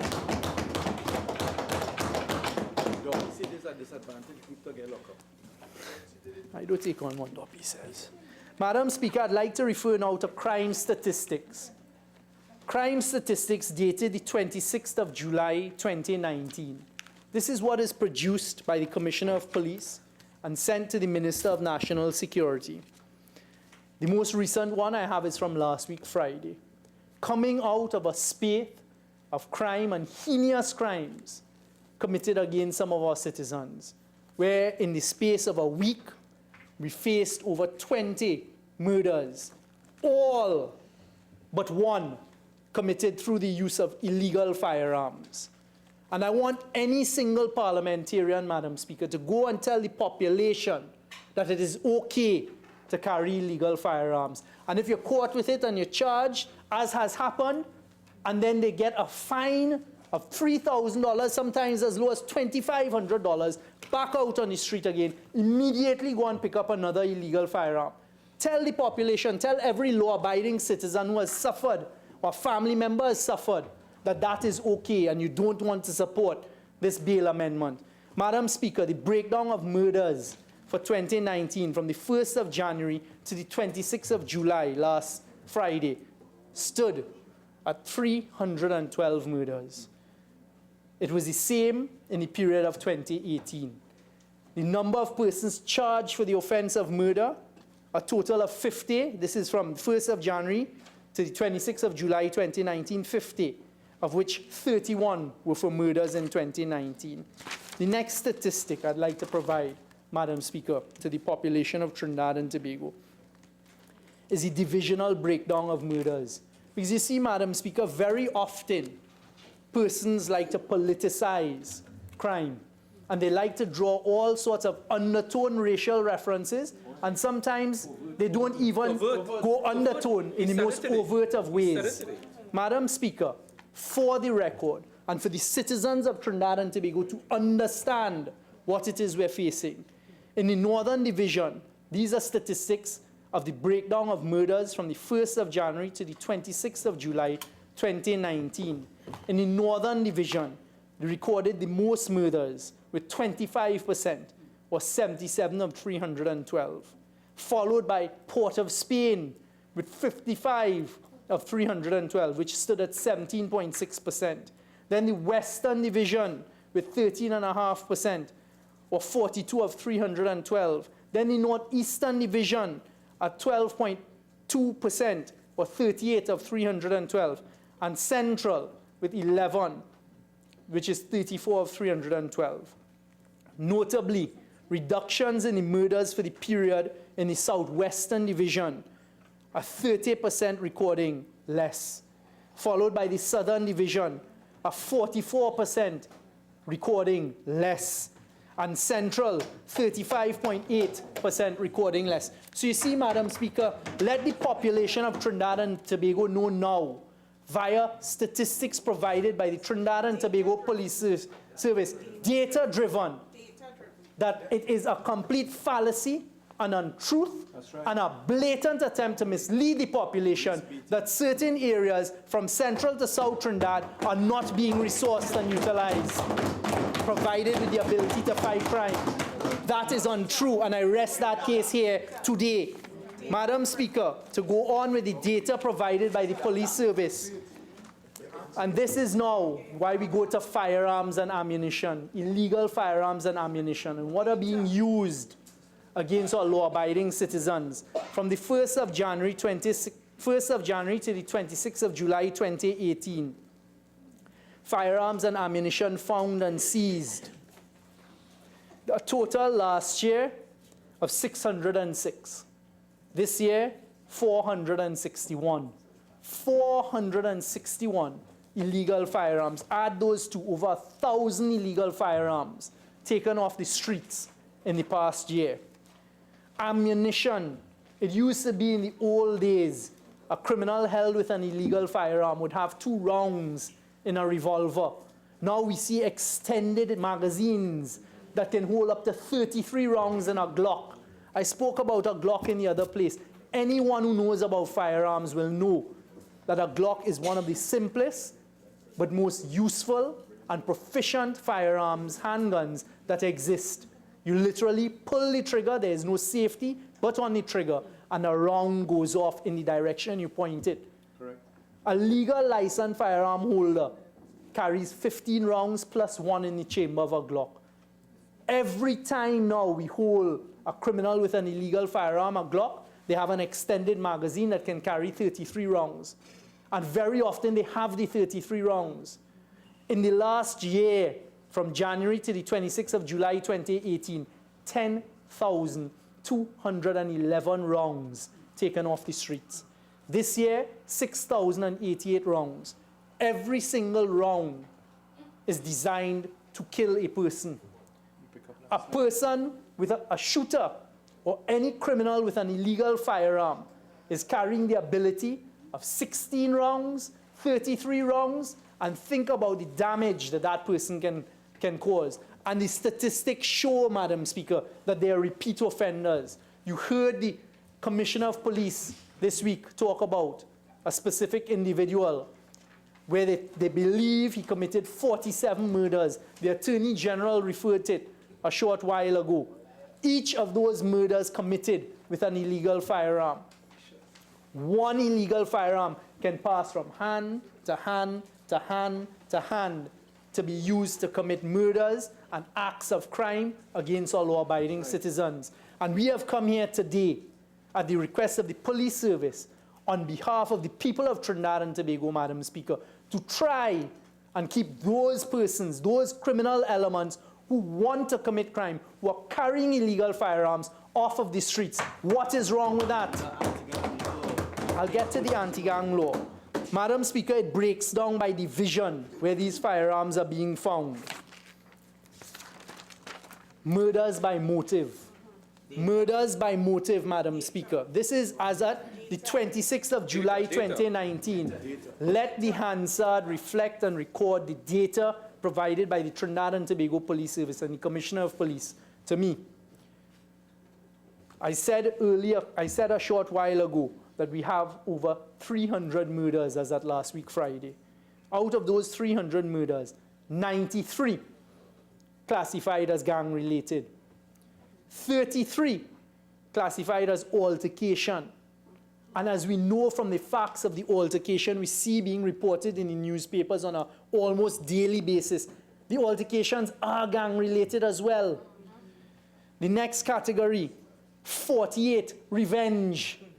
Again, reprisal killings. Revenge means the criminal elements that are moving in herds and packs as gangs. 40 for drugs. It is the gangs that are involved in the drugs. You add those four categories of gang-related, altercations, revenge, and drugs, 181 murders. All these are committed by firearms. There is then now a category of unknown, because within recent times, Madam Speaker, we're finding that there are murders being committed, and it is almost impossible to figure out what the motive behind it was. A couple killed in a car in a trace where the woman was pregnant with a baby. Use of illegal firearms. Easy catch. Use of illegal firearms. The difficulty of the person who committed those 47 murders and convicting them for murder is a lot of these murders are being committed in the dead of night, in a trace in an alley, Mentor Alley, some of these places that people don't even know or understand. When I walk in my constituency, Madam Speaker, up in the traces between Belmont, East Port of Spain, and Lower Lavantil, you understand what is going on. You look at some houses and they say the person from that house had to leave, and you see the bullet holes all over the house. Those holes weren't created by a slingshot. It's by use of illegal firearms, Madam Speaker. And that is what we're here today, to keep the persons who want to walk around with illegal firearms off of the streets. Weapons used in the commission of murders from the 1st of January 2019 to the 26th of July 2019. Madam Speaker, this is the most telling statistic, and why we're putting it on the Hansard and in the records here today. So for this year up to last week Friday, out of 312 murders, 257 were committed using firearms. Let me repeat that, Madam Speaker. Out of 312 murders, as at last week Friday, 257 were committed using firearms. Therefore, firearms were used to commit 82.4% of the murders to date. So 82% of the murders to date, illegal firearms. The police are begging for this legislation to keep the repeat offenders, the shooters. It is no longer in our society where one had to have any fighting skills, be brawn or anything like that. It is the most obscure, skinny type people walking around, but you just have to pull a trigger, and we want to keep them off of the street.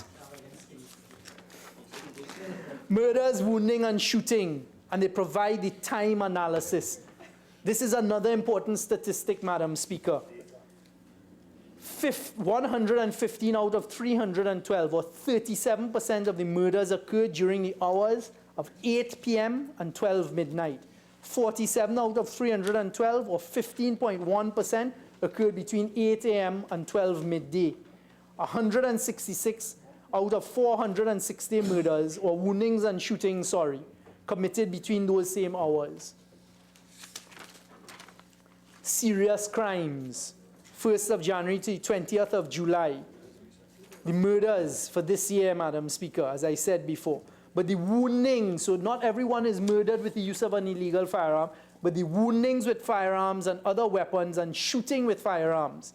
Last year, same time, 460. This year, 402. So 402 citizens or persons were affected by shooting and wounding with illegal firearms, not including murders, Madam Speaker. Possession of firearm and ammunition. Last year, this time, 774. This year, 578. Persons arrested and charged. So let the population not believe or not think for a moment that the Trinidad and Tobago Police Service isn't doing its best and fighting against these illegal firearms. Number of persons arrested from the 1st of January to 20th of July this year for murder, 30. But the number for wounding and shooting, 140. So 140 criminals were arrested this year for wounding and shooting persons. And those are the people we want to keep off the streets. And I heard it being suggested that you want to put them in jail and remand, and they'll be taught about criminality there. So I follow that to the logical conclusion. Madam Speaker, is it being suggested that it is better to have persons who want to carry illegal firearms, who are using them against law-abiding citizens, out among society, walking next to us, than in a prison? Is that the submission that is being made? That could never be. The member from Aparima is saying fixed remand. Remand is being fixed. For the first time in decades, it is this government that took the decision to spend $56 million to fix remand. It is being fixed. Not 80 million on offense. Let's not go to the 80 million with offense, because that is just upsetting. A fence built around nothing. Possession of firearms and ammunition. Madam Speaker, I would like to get full attention of the citizens on this one, because this is what we're here today to deal with.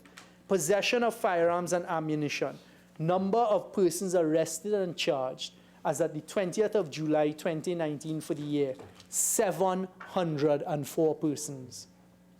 704 persons. Add that to the wounding and shooting of 140. That is 844 persons arrested and charged this year for being in possession of illegal firearms, wounding and shooting people, or just having possession of illegal firearms and ammunition.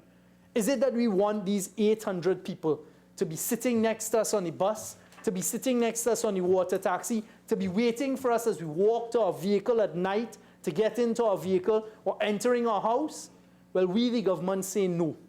We, the government, say you're caught with an illegal firearm, go to prison, spend 120 days at the taxpayer's expense, and the prison service are ready for it. In discussions with the Commissioner of Prisons, we will make the facilities available.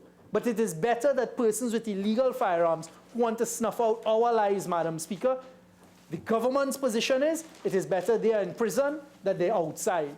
I cannot understand the submission that it is okay to have someone who is a known shooter, who is out on bail, caught with an illegal firearm again, and you say, okay, give him bail, him or her bail again. We say, spend your time in prison. Let the police within 120 days prosecute the charge, complete it in the space of a year. But if you have exceptional circumstances, you can apply to a judge or a master of the High Court for bail. So you want to talk about proportionality. They want to talk about proportionality, Madam Speaker. That argument is completely defeated because you provide the back door. Let them go and convince, this is the criminal element, a judge or a master that they have exceptional circumstances and they should be allowed bail, even though they've been convicted and charged once again for one of these heinous crimes that I've referred to. Madam Speaker, repeat offenders. It is a fact, a known fact, that the persons, the criminal element who are carrying the firearms. Member for Port North St. Anne's West, your original 30 minutes. And now spent you entitled to 15 more minutes to wind up your presentation. Thank you very much, Madam Speaker. Madam Speaker, these shooters and the repeat offenders, this legislation here today, along with legislation that will come to deal with firearms, is designed to keep the repeat offenders off of the streets and outside of mingling with law-abiding citizens, but worse yet, threatening the liberty and the life of law-abiding citizens. I heard it being suggested that this is not a deterrent. How could this be a deterrent? As I started off my presentation, the Commissioner of Police has said this will be a deterrent. Because you see, at the end of the day, no criminal wants his or her liberty constrained. But if they know they're going to be in prison, if caught with that illegal firearm, if even it keeps 2 of them from picking up an illegal firearm, we on this side say that is a victory for the citizens of Trinidad and Tobago. We hear about the anti-gang legislation, Madam Speaker. And what is the anti-gang legislation? The Attorney General touched on some statistics. Anti-gang legislation, as all of us in this Parliament should know, because we all debated it, not once under this term, but more than once, is not only about the charges under the anti-gang legislation. The anti-gang legislation is another tool for the Trinidad and Tobago Police Service and our intelligence services. It allows them to monitor, it allows them an express number of crimes, also extra powers of search of premises, and forfeiture. If you're found to be encouraging someone to enter a gang, if someone wants to leave a gang and you're trying to stop them, you can be charged. I tell the population of Trinidad and Tobago here again, without fear of contradiction, the anti-gang legislation is currently being utilized by the Trinidad and Tobago Police Service. There have been a number of successful charges under the anti-gang legislation, and there are more to come. I've also heard it being suggested, Madam Speaker, and I find it a most weak and even dishonest argument, that this legislation will be open to abuse by police officers. That somehow now police officers, and we heard it suggested a short while ago by the member for Naparima, they will trump up charges and offenses to keep criminals, to incarcerate them, and then they deny their ability for bail. 2 answers to that. Every single criminal charge on the books and in common law is subject to that. If a police officer wants to trump up a charge that you're driving without a driver's permit, you're using obscene language, you're resisting arrest, it is open to them to do that.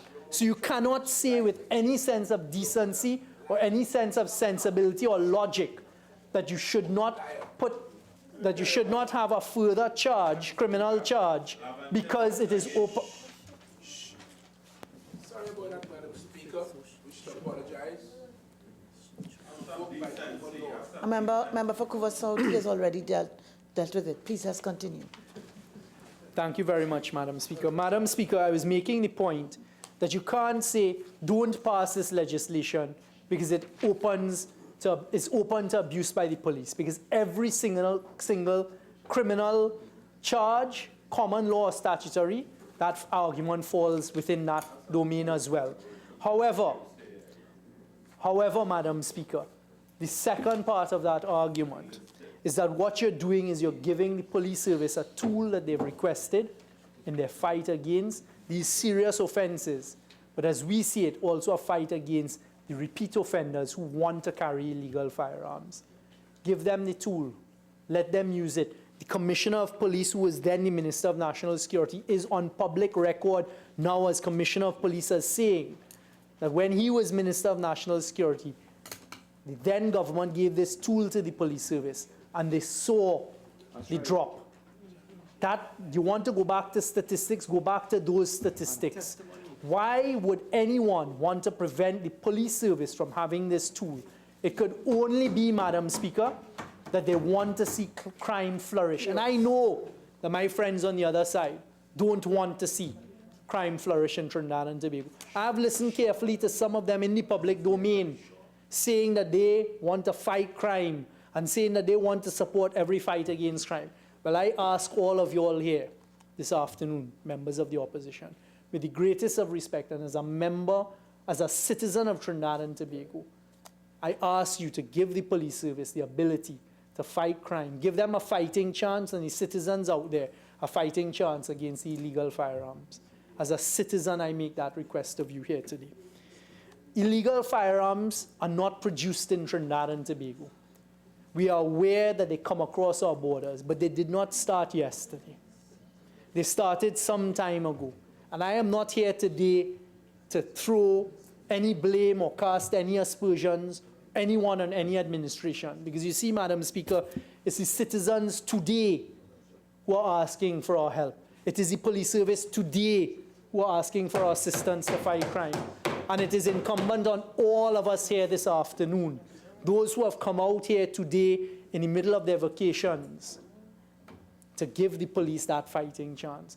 And I can tell you as the Minister of National Security, Madam Speaker, through you to the citizens, we are doing all that we can with the limited resources that we have on the borders to prevent this stem and systematic flow of illegal firearms into Trinidad and Tobago. Contrary to what I've heard suggested in the past 2 weeks, our radar system is working. Our radar system is fully operational.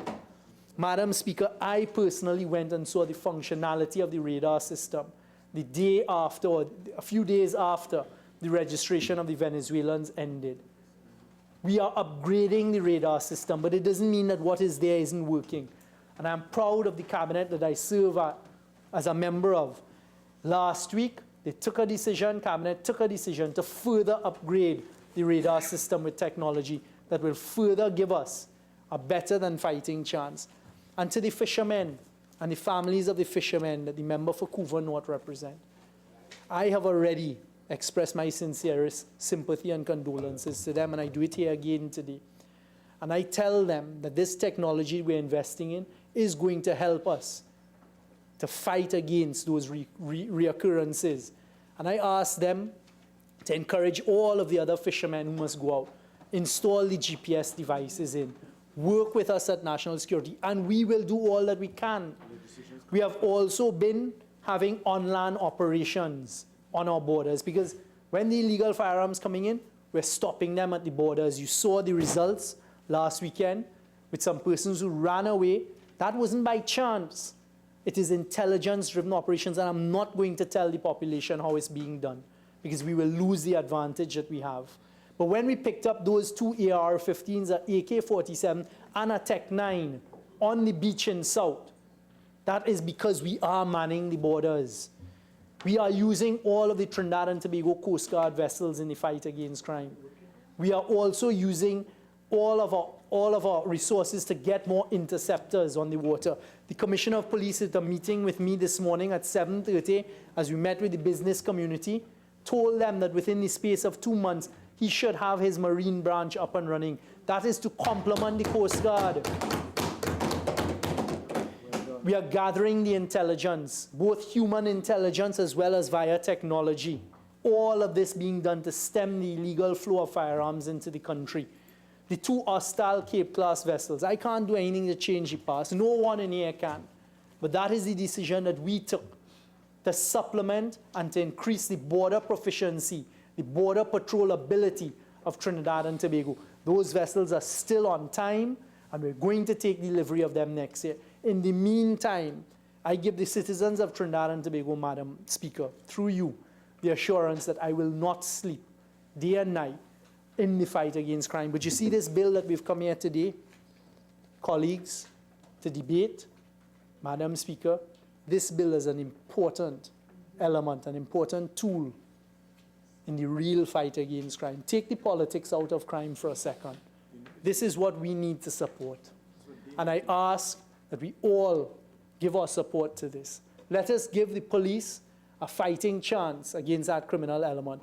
You saw last week, just in 2 occurrences, 2 out of the 312 murders committed for the year, the barbaric ways that the criminal element are prepared to take the lives of our law-abiding citizens, and even the non-law-abiding citizens, for example, on the North Coast. Those were all done with the use of illegal firearms. We're also saying through this legislation, keep our children safe. Keep our children who are subject by the most heinous beasts of predators to sexual offenses, keep them in jail. We don't want them out in society amongst our young children. Support this piece of legislation, colleagues, and it will make a difference.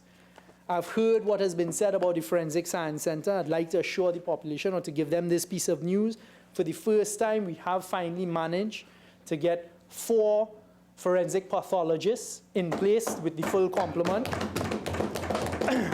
I thank my predecessor, Minister Dillon from Point Fortin, who began the work. We managed to complete it, and for the first time in decades, we have 4 forensic pathologists.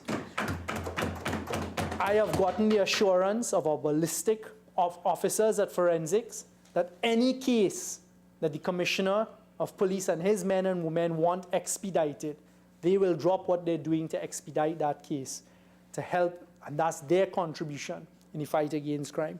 The CIRU unit is back up and running efficiently and functioning. That too helps. The Trinidad and Tobago Police Armorer is also assisting. So all of these false calls and dog whistles sometimes about nothing is working, it's not true. But it is disheartening to those who are involved in law enforcement and involved in intelligence, putting their lives on the line every single day in the fight against crime, to sometimes hear us as politicians put the blame on them. Where there should be blame, put the blame. But don't just make these broad brush statements and say nobody is working and nobody is doing what they should. So, Madam Speaker, those are my contributions. And I'd like to end, if you would permit me, by sincerely thanking, as a citizen of Trinidad and Tobago and as a representative for Port of Spain, North St. Anne's West, thanking those men and women in our police service or defense force or even immigration or fire services, the prison services, and all of those that fall within the sphere of national security, for waking up on a daily basis, putting their best foot forward, sometimes their lives at risk in this fight against crime. And we will not rest. I want the criminal element to know that despite all of the noise out there and all of the distractions, we are focused. We will continue with our commitment in the fight against crime. And I ask for full support for this bill to give us that fighting chance to protect our law-abiding citizens. Thank you, Madam Speaker. Thank you, Madam Speaker, for the opportunity to contribute. And Madam Speaker, before I get into my contribution, let me again, as a Member of Parliament for Couva North, express deepest condolences to the 7 families of the dead and missing fishermen of the community of Orange Valley within the constituency of Couva North. And I want to publicly thank all of my colleagues for rallying around me and everybody else throughout Trinidad and Tobago. This was a national and continues to be a national issue where it is persons coming forth to help, private citizens coming forth to help.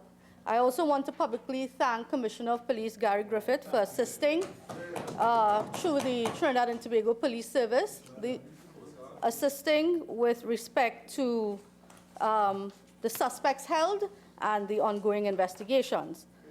So let me get to the Minister of National Security, who mentioned a couple of things, and I want to ask him. He's talked about the anti-gang legislation working for us. But what is being done about government contracts still being given to gang leaders? What is happening there? Can we have an update on that? What is going on there, Madam Speaker? So we say one thing, we are trying something with the pieces of legislation that are brought to Parliament where you get support, but on the other hand, there are other factors that influence and feed the criminals in Trinidad and Tobago. And we have investigative reports being done by different media houses, open letters to Trinidad and Tobago and all that sort of thing. And this government refuses to take responsibility for doing what is right on behalf of the people of Trinidad and Tobago. So you can't say, Minister of National Security, that the anti-gang legislation is working and we're dealing with gangs, but at the same time, on the other hand, you have your own ministries feeding gangs with government contracts. Maruga Tableland.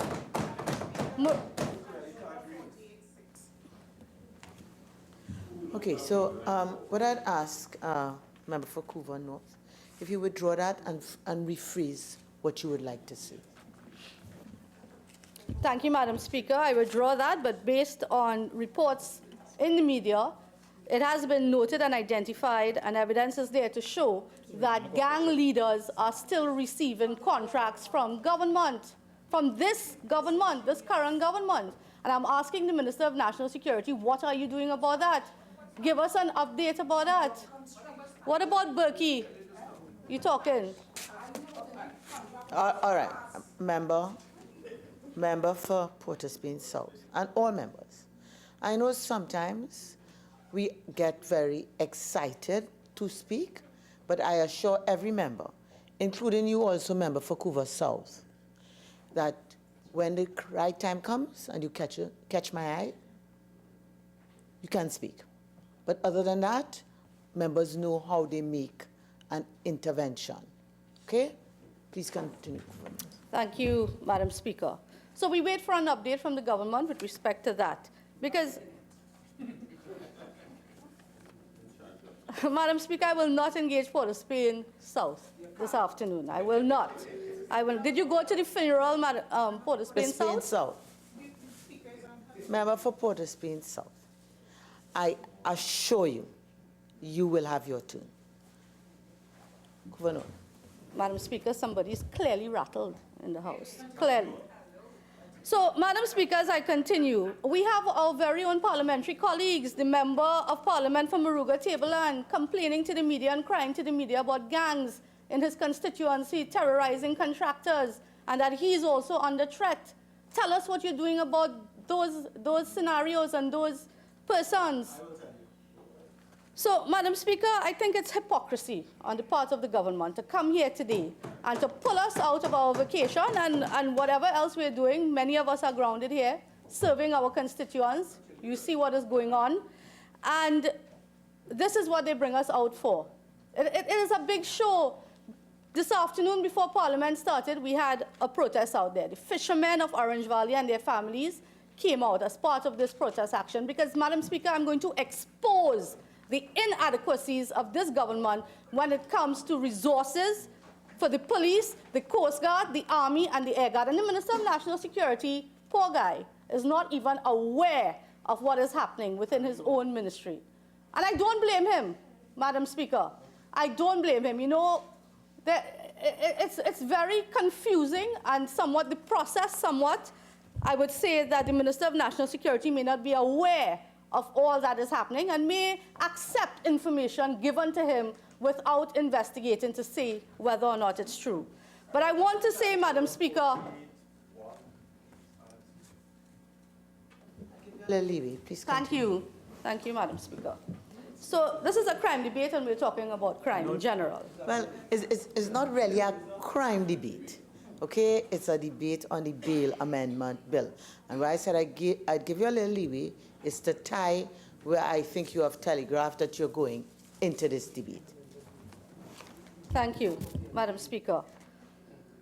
Now, Madam Speaker, I want to focus on a couple of things because the previous speakers spoke about it, about stemming the crime rate, the increased murders that we've had over the past couple of weeks, and how this bail amendment bill is going to assist. All right? But what I want to draw reference to, Madam Speaker, before we reach the stage of legislation, there are other stages that needs to be crossed in terms of holding the criminals, detection rates, resourcing the police, the Army, the Coast Guard with the necessary equipment that they need so that they can bring the criminal to justice before this legislation can be implemented. Another rattled individual. Yeah. Okay, and again, I remind members that any member is entitled to stand on a point of order, and I hope we'll all respect that right and repose some confidence in me to determine whether it's something I would uphold or not uphold. Okay? I will again allow you to continue, member for Couva North. Thank you, Madam Speaker. So our Minister of National Security spoke about, and very impassioned about all citizens getting on board to help the government fight crime. But, Madam Speaker, what do you make of a junior Minister of National Security who twice in 1 week says to the population of Trinidad and Tobago, if a quiet request is made, Then we will visit the victims and the families of Orange Valley. So you are an elected member of government. An elected member of government, Madam Speaker. Standing order. He's- 48-1, please. Must give way. You know, it's a pity we have so many speakers in here and no members. Member for Couva South. On this occasion, on this occasion, I'm so accustomed to Couva South. Once there's a certain sort of disruption, I'm so accustomed having to call you. But, Member for Couva North, I uphold the objection of the Attorney General on Standing Order 48-1. Thank you, Madam Speaker. So let's go to the murder of 7 men within the community of Orange Valley and what happened after. Madam Speaker, on Monday last at 3 o'clock in the morning, 3 survivors from a fishing expedition swam to shore. They alerted their families within the community and other fishermen about what took place. They were robbed, they were beaten, they were thrown overboard without any life jackets. A call was made to the Coast Guard at that time. And if at this time, others will say that my information may be wrong, I want to see ship logs and I want to see flight logs. Because on behalf of the constituents of Couva North, I will not allow this country to be hoodwinked, Madam Speaker. Okay. And I'll give you a little leeway to tie what Please. you're going to relate into the Yes. nature of this debate. Okay? Thank you. Madam Speaker, the Minister of National Security spoke about the reintroduction of the Police Marine Branch just today to complement the Coast Guard, and that is what I'm commenting on. So this scenario, this tragic incident took place. So they came and they called the Coast Guard at 3 o'clock. The Coast Guard told them that they had no fuel and they were unable to come out and give. They begged for 1 hour, the family of the father of one of the missing fishermen. He said, listen, come out, give us 1 hour immediately. Time is of the essence. Once you come out and you make a sweep of the coast, there's a possibility that we may find our children alive. They said, one of the wives of the fishermen said, when she called the Coast Guard, told her no fuel, and did not come out until 5 o'clock Tuesday evening to do that particular sweep. I'm drawing it to the amendment bill and what the Minister of National Security said. We know 2 people can't speak at one time. We know that. Okay? So, thank you for sitting, Couva North. Yes, Attorney General, what is the objection? Yes, Madam Speaker, I rise on 48-1 respectfully. We're 10 minutes into the contribution, and I'm bound to raise a standing order. Yes. And I agree I'm bound to raise the standing order, and Member for Couva North will be patient while you raise it. Please continue, and as I say, I've given you, and please tie it in to what this debate is about. Quickly. Thank you. Thank you, Madam Speaker. I will not be deterred by the Attorney General. Madam Speaker, yes, so calls were made to the Coast Guard. They didn't respond. They said they had no fuel. Calls were made to the Air Guard. When a call went out to the Air Guard, the Air Guard said they had no fuel for the helicopters and they too were grounded.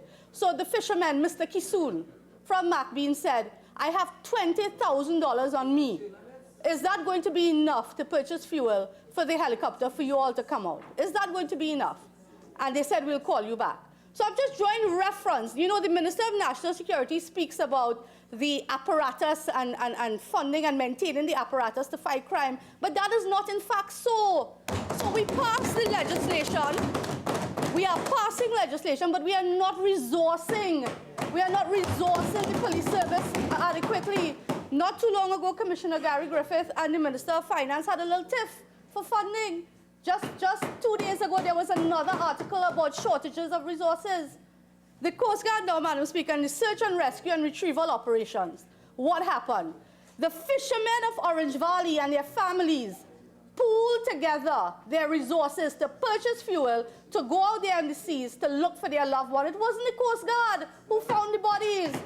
It was the fishermen who found the bodies. And the Minister of National Security has a video that I sent him But out of respect for the families, we did not make it public. But I sent him to indicate to him that he was being fed wrong information. He was being fed wrong information. And when you hear the testimonies of the fishermen, Madam Speaker, and it ran on media and it's there today, when you hear the testimonies, one of the fathers, they found 2 bodies, and the Coast Guard refused to take those bodies onto the ship because they say it would have to lie for a number of hours, and they couldn't stand the stench. So they allowed for those 2 bodies to keep floating in the water. And you tell me as a member of Parliament, I should not be angry about this at this time?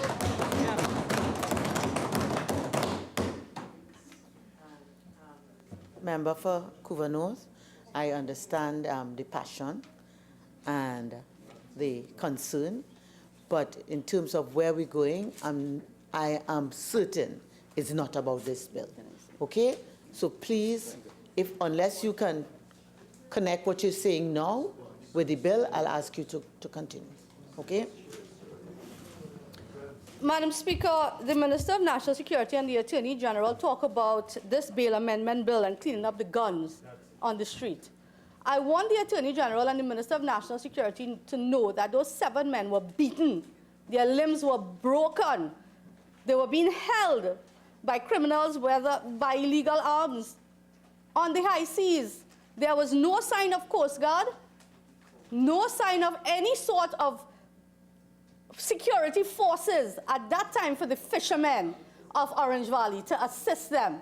No sign. And then when distress calls were made, they were unable to deploy the necessary resources to help and to retrieve those men alive. And Madam Speaker, the country must know the truth. This is what we are faced with as members of Parliament. The Minister of Finance, surprisingly, isn't here today.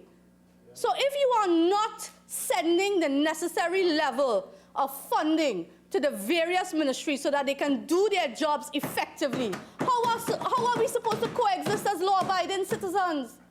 How are we supposed to do this? And Madam Speaker, I must say that the people and the families and every single citizen from Trinidad, within Trinidad and Tobago, who rallied around the community of Orange Valley, I want to say a big thanks to them. A big thanks to them.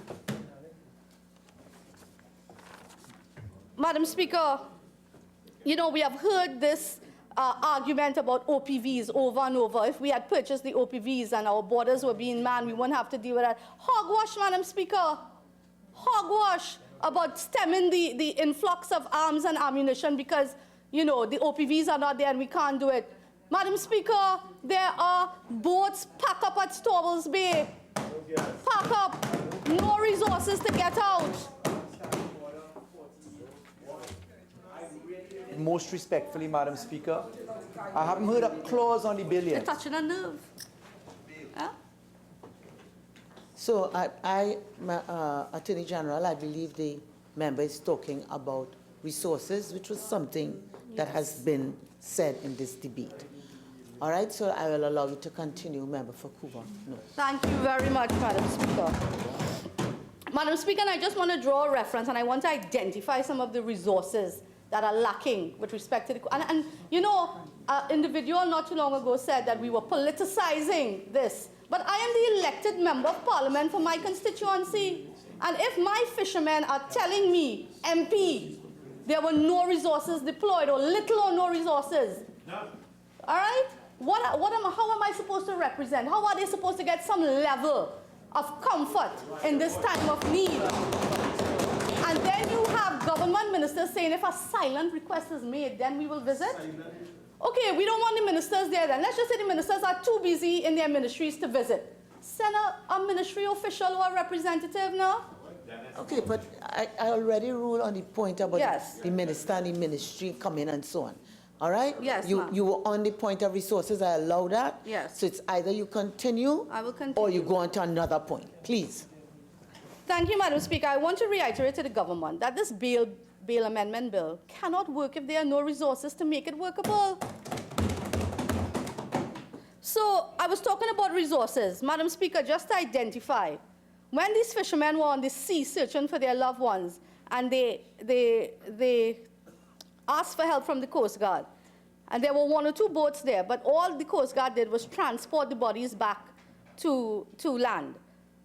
There was no fuel to begin with, so there was 1 boat in and out. Secondly, delayed response. Thirdly, the lifeboats on the Coast Guard ship could not be deployed because they told the fishermen the winch to bring the boat down into the sea was stuck. It wasn't working. Right, so the lifeboats could not be launched. No body bags for the dead men. And this is what we are faced with. So I will ask you to connect the lack of resources in the instance you're talking about to this bill. Madam Speaker, and as my colleagues are telling me, how is bail going to help these families and these victims? How is no bail going to assist? You see, it's a fundamental problem. Huh?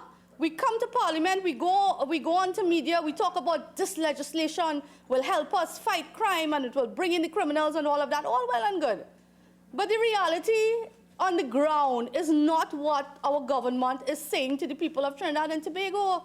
The reality is totally different. There's a lack of funding to ministries, especially the Ministry of National Security, which is supposed to be the most or one of the most important ministries at this time in our country, functioning to capacity to protect the citizens of this country. And it's not happening. And that is why I beg to differ. And that is why I agree with my colleague from Naparima. No amount of legislation laid in this House to deal with crime is going to help effectively bring in crime or stem the murder rate or stem the guns and arms and ammunition when you don't have resources to equip our men and women of the protective services to do so. It is not going to happen. It is pie in the sky. Madam Speaker, in addition to that, I want to say that at this time, I want to acknowledge the efforts of the Minister of Social Development. We communicated and we've been able to assist the families with the funeral grants. So I want to thank her for that publicly. And we will be coming to her because, Madam Speaker, I also want to suggest something, and I think it could be a good initiative under the Ministry of National Security, and it can probably also help with this bill, in that we need a program of victim support.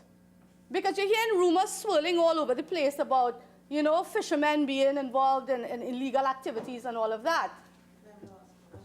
I mean, I am totally sympathetic. Totally. I thank you But for that. I do not believe that this is for this debate. Okay? The assistance with the funeral grant, I really don't believe it's for this debate. But I am sympathetic. But we are all here bound by the standing orders. And I hope that you will be guided by that and your constituents will be guided by that. Please continue. Madam Speaker, thank you. So let's look at crime. To me, Madam Speaker, crime is a social ill. It is because I think young people in certain geographical areas are not being given opportunities. Yes, even in my constituency of Couva North, there are certain areas within my constituency of Couva North that they are not being given opportunities.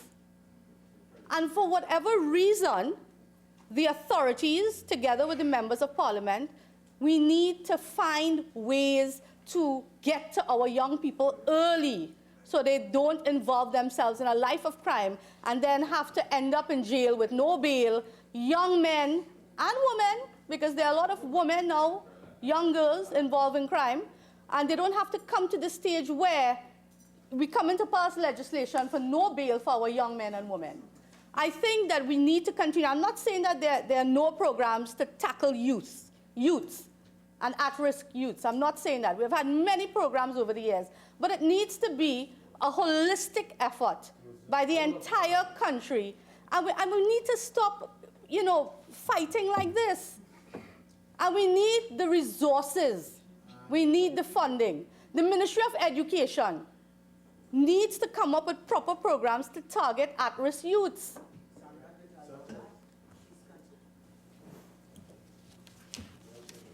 Thank you, Madam Speaker. Now, the Attorney General spoke a little bit earlier about the bail bill being something that will really have a dent on crime. And he made reference to the Commissioner of Police also calling for this bill to be passed today. But, Madam Speaker, at the end of the day, and all of the statistics were given to us with respect to the offenses under which no bail will be given and for the 120-day period and all of that. So I want to make reference to those offenses. According to Clause 6, Part 2, the specified offense, the Anti-Gang Act. Now, the Minister of National Security made reference to the Anti-Gang Act. Offenses against the Person Act. The AG mentioned rape as a serious offense where there would be no bail, or imprisonment for a term of 10 years or more. Dangerous Drugs Act. And again, we come back to that, Dangerous Drugs Act. How are you going to detect criminals under this particular act in terms of catching the perpetrators and bringing them to justice where this particular bill can be implemented? Madam Speaker, we all know about the drug lords in this country and who they are and where they live and all of that and how they operate. And you have hits being taken out there on certain drug lords and all of that. But the intelligence lies also within the police service. It lies with the Army. It lies with the Coast Guard. Why is it that this is not being acted upon effectively? And why I say that is that I make reference to the rogue element within our protective services. We need to deal with that rogue element. It's common knowledge. It's just not the police service. Rogue elements within the Coast Guard, rogue elements within the Army, and other protective services. We need to deal with that. We need an update.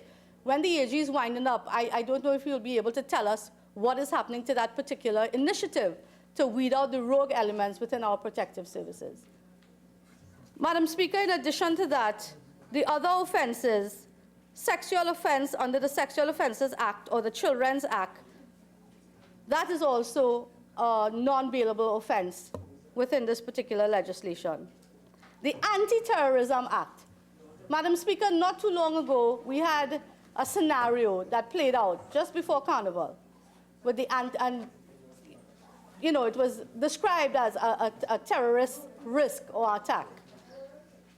Madam Speaker, again, detection. Detection is most important. Again, resourcing our protective services is most important. The chief of prisons, in an article in today's newspaper, talked about the overcrowding issue. And I know that the Minister of National Security spoke about that, saying that they are spending $56 million to upgrade the jail and all of that. But, Madam Speaker, it is a real issue. It is a serious issue. Whilst you upgrade the jails, what about the prison officers? Are you going to expand the complement and hire additional prison officers to deal with the influx of criminals that you're now going to hold or send to jail? We heard nothing about that. That is a human resource capital that would be necessary. You can't be going on the streets now and implementing this legislation knowing that you're going to have an influx of criminals in for a long period of time and you have the same number of prison officers operating. That doesn't make sense. Are they going to be working double time, overtime? You're going to be paying them overtime now. How are they going to be working? So you need to deal with these issues and you need to communicate to the national public and the citizenry in order to let us know what is happening. It's our dollars, our taxpayers' dollars that are being spent. So that's just something I want the Attorney General to address. An offense under the Firearms Act with illegal firearms. Well, I totally agree with that. I think that we have a serious problem with illegal guns coming into our country, and therefore I support this initiative with respect to the no bail for the Firearms Act. I agree with that. So, Madam Speaker, again, as the member for Naparima mentioned, it is that we are being brought out here today to create some sort of stir within the public in terms of this bill. But I agree with the member of Parliament for Naparima, where, again, I would say no amount of legislation will curb the crime rate or bring down the murders if we do not resource our ministries adequately, especially the Ministry of National Security. We want the Minister of National Security to be a little more aggressive in getting funding, necessary funding, and we need the government to be a little more compassionate and caring towards our citizens of Trinidad and Tobago. I think that element of compassion and care is missing. They are not a government who cares. They are a government who believes in silent requests will get them everywhere. So after, Madam Speaker, if they want me to whisper in their ears, I will. Because the people of Orange Valley still wants to see government representatives come to their community. And I thank you, Madam Speaker. Member for Laventille West.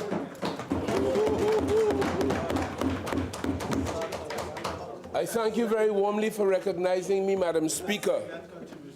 Madam Speaker, it behoves of me to treat with a few matters raised by the member for Couva North, Apasa. It shouldn't be long, I assure you. No need to be.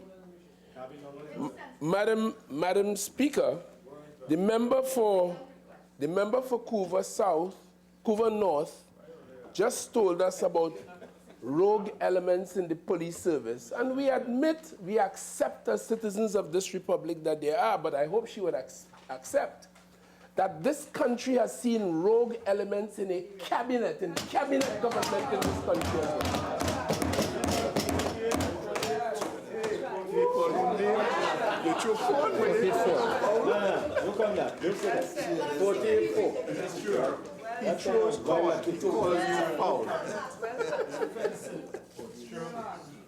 Member for Chaguanas East, I believe you stood to raise a standing order, please. Yes, 48-4. And 48-6. And 48-6. So, member for Laventille West, I'll ask you to withdraw that, and I'm sure you could find a way to say what you wish in another way. Madam Speaker, Truma Corner didn't call no foul. but if you want me to withdraw it, Madam Speaker, for your sake only and in respect and deference to this honorable house, I should withdraw it. But if all cock and them know what talking about. 48-4 and 48-6. In a false English accent.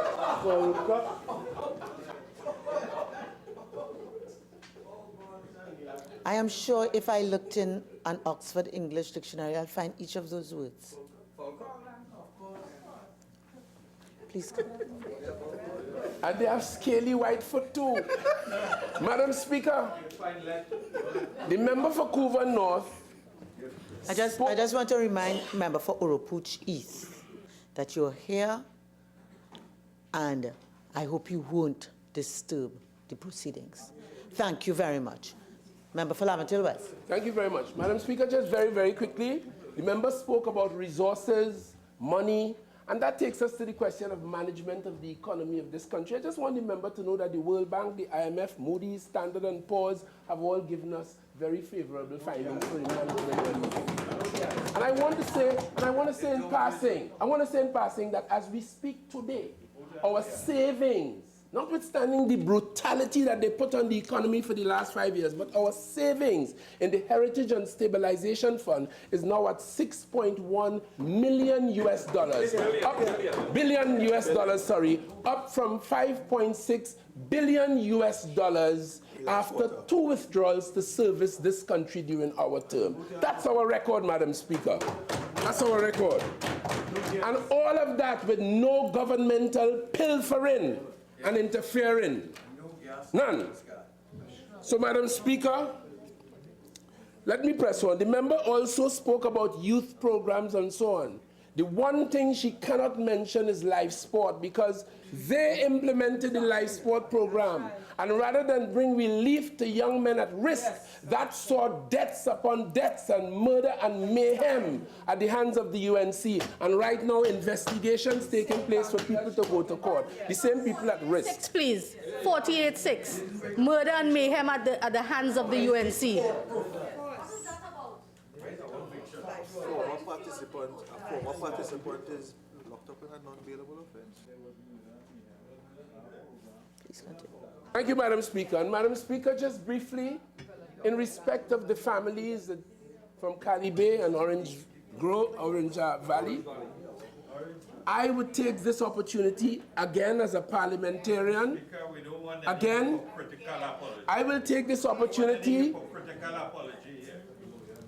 Member for Coover South, I think the action you just showed there by throwing the book means that you're a bit frustrated, and you know, I always suggest what helps frustration.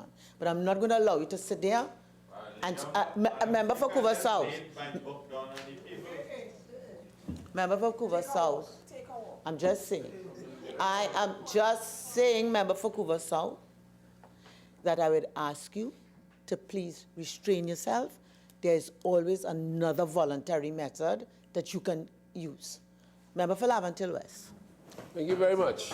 Madam Speaker, 48-4. Where is the legal evidence, the conviction, to prove the maiden? Member for Naparima, while we're in a chamber, I think what you're asking me is another kind of chamber, court of law. This is not that. Member for Laventille West. Yes, so maybe a chamber pot, yes. Madam Speaker,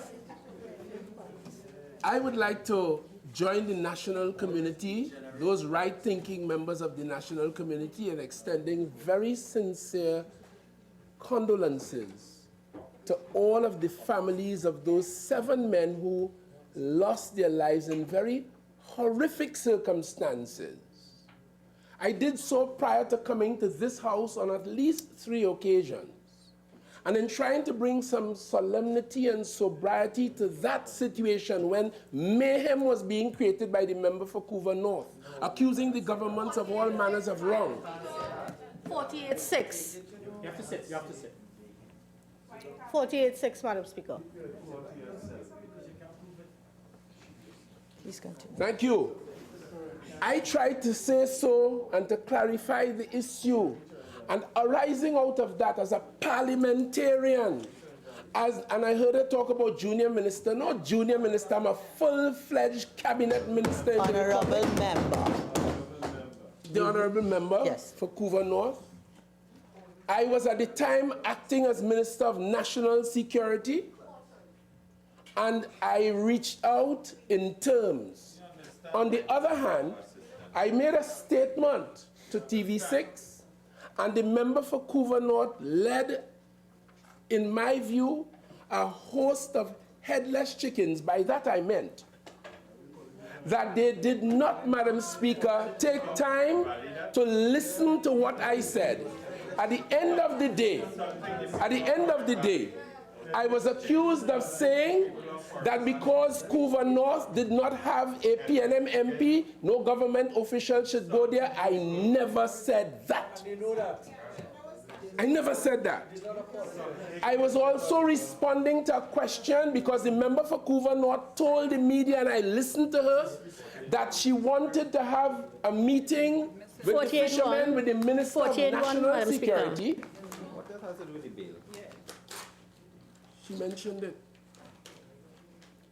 Now, I would say to all members, that very tragic incident last week is something I think would have touched every member of the national community. And while some of us may be closer to it and therefore be, less controlled about it, I think to have the proper respect as representatives of the national community in dealing with this issue, I would like all members to be respectful and contained.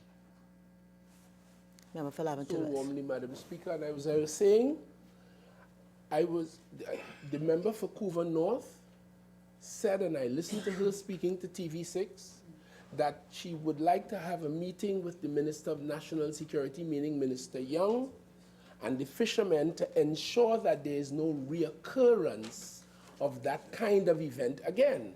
It is in response to that that I said, in those circumstances, rather than scandalize on the television, if she had a quiet word with the very dignified and hardworking minister, he would have responded. Those statements are on the record in TV6 and anyone can access them.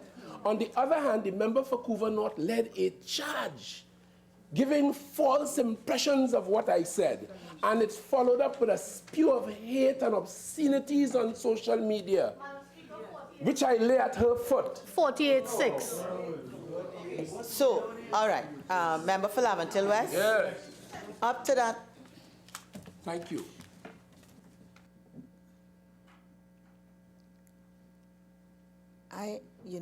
I want to see on our collective behalf to the members of the family of the 7 extend our apologies and regrets for how this is being handled. Member for Laventille West, that last statement that you were laying at the... Yes, I'll ask you to withdraw that and continue. I withdraw that. So let me press on from there, except to say again, in conclusion on the matter. Who want to expunge, there's no expunging. Continue. Thank you. Just let me say again, my condolences to the family, and I didn't engage the member because I wanted to maintain some dignity around the trauma of those families, and I content myself with that.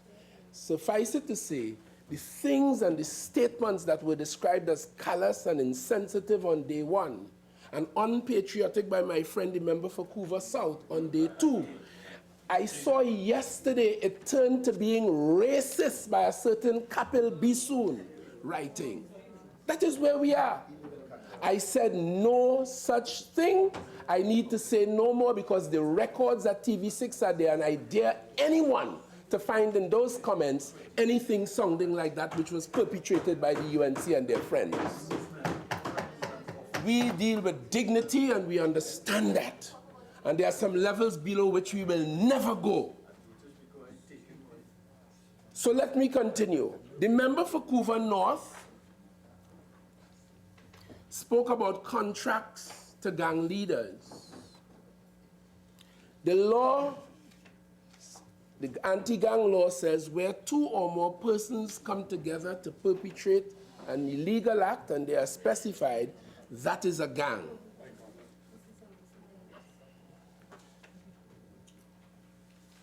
We saw in this country where not an ordinary building, but a police station on Duncan Street in Port of Spain was built, it was all in public, by a man who is known to be associated or reported to be associated with a gang. And when I was attacked on the 14th of August last year on the Betha, Madam Speaker, and had dirty water kicked upon me, I heard members of the government, the opposition, say that they have some soldiers on the Beetham, and that's how they respond. And every single day we come here, I heard the member for Naparima making comments and celebrating that fact. But I tell them in the old colloquial saying, the knife that stick the sheep, that sometimes kill the goat. I never said that. And tell me the date. Member for Naparima. 48.6 and 48.4 don't apply in those circumstances. I overrule. Please continue.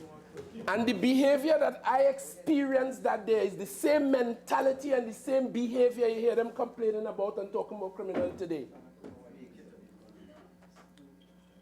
And the records will show it is not only to be found in the Beetham, it is to be found everywhere, sometimes everywhere in Trinidad and Tobago. So I want to tell them, the same mind and the same mentality that attacked me on that day, it can come around to them in different ways, different places, 1,000 times. The knife that stick the sheep sometimes kill the goat. And how are you going to feel if the knife ends up at your throat? That's what I want to say to them in metaphor. So when we come here today with the measures, so I hear you, Madam Speaker. Yeah. And So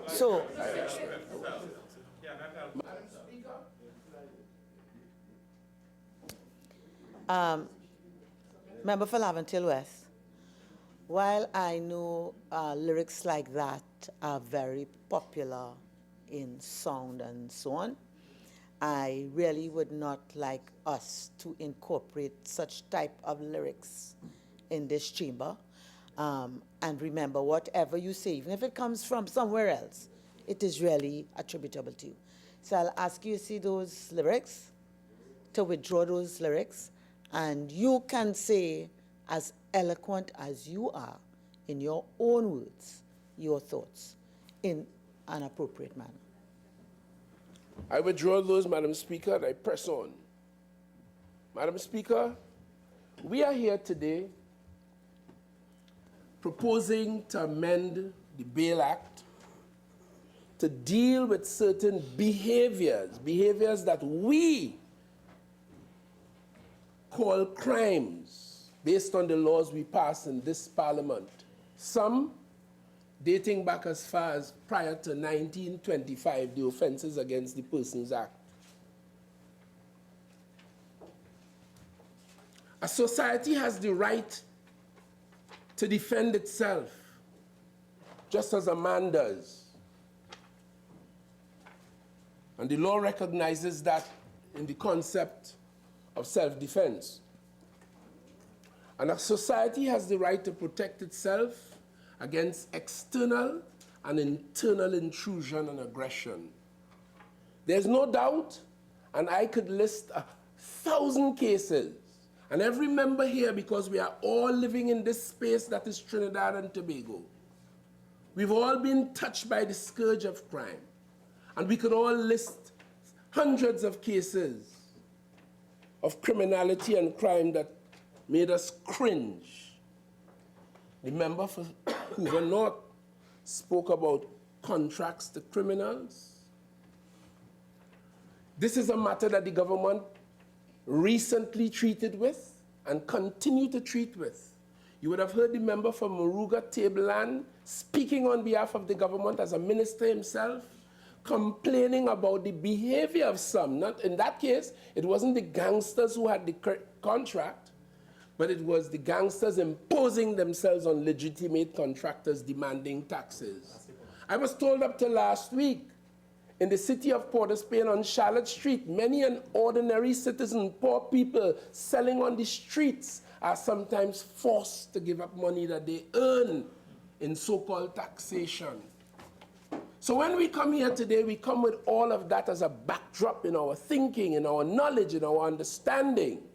And all we could do as parliamentarians is to put our heads together and to speak up and to work cooperatively together on behalf of the society to protect all of them from the vagaries of that kind of experience.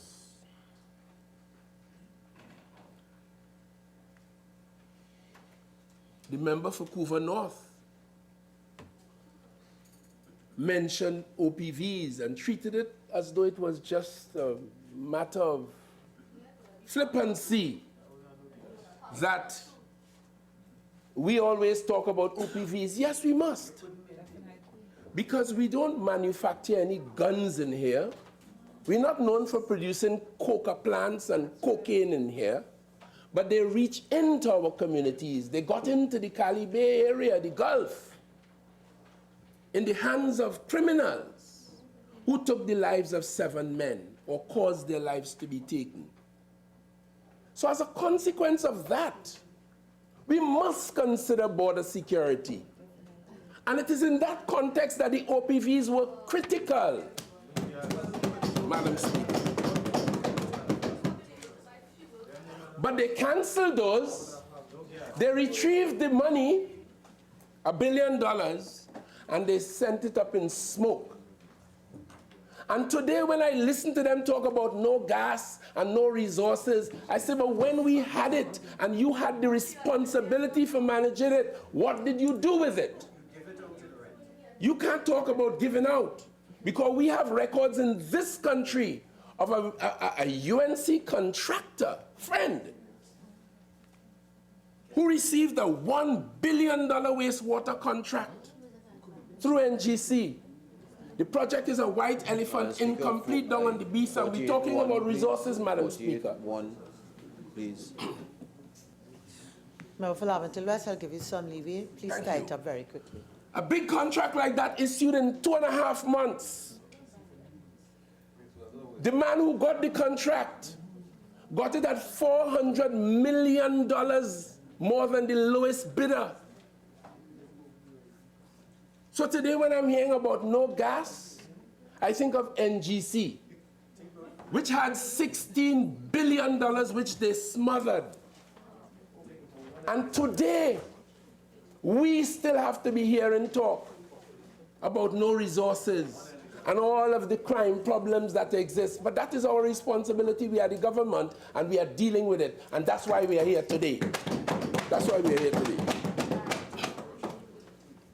As for the member for Naparima, he expressed confidence, and I might say joyful and anticipatory confidence, that he knows in anticipation that in another 6 months the situation with the murders will not improve. Well, he has a crystal ball, a Ouija board too. That's why they call him Duppy.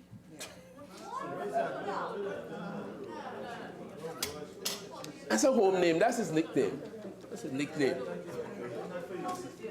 Member for Laventille West. Sir, madam. In here, according to the standing orders, we refer to members either by their portfolios or their constituencies. I will not allow that.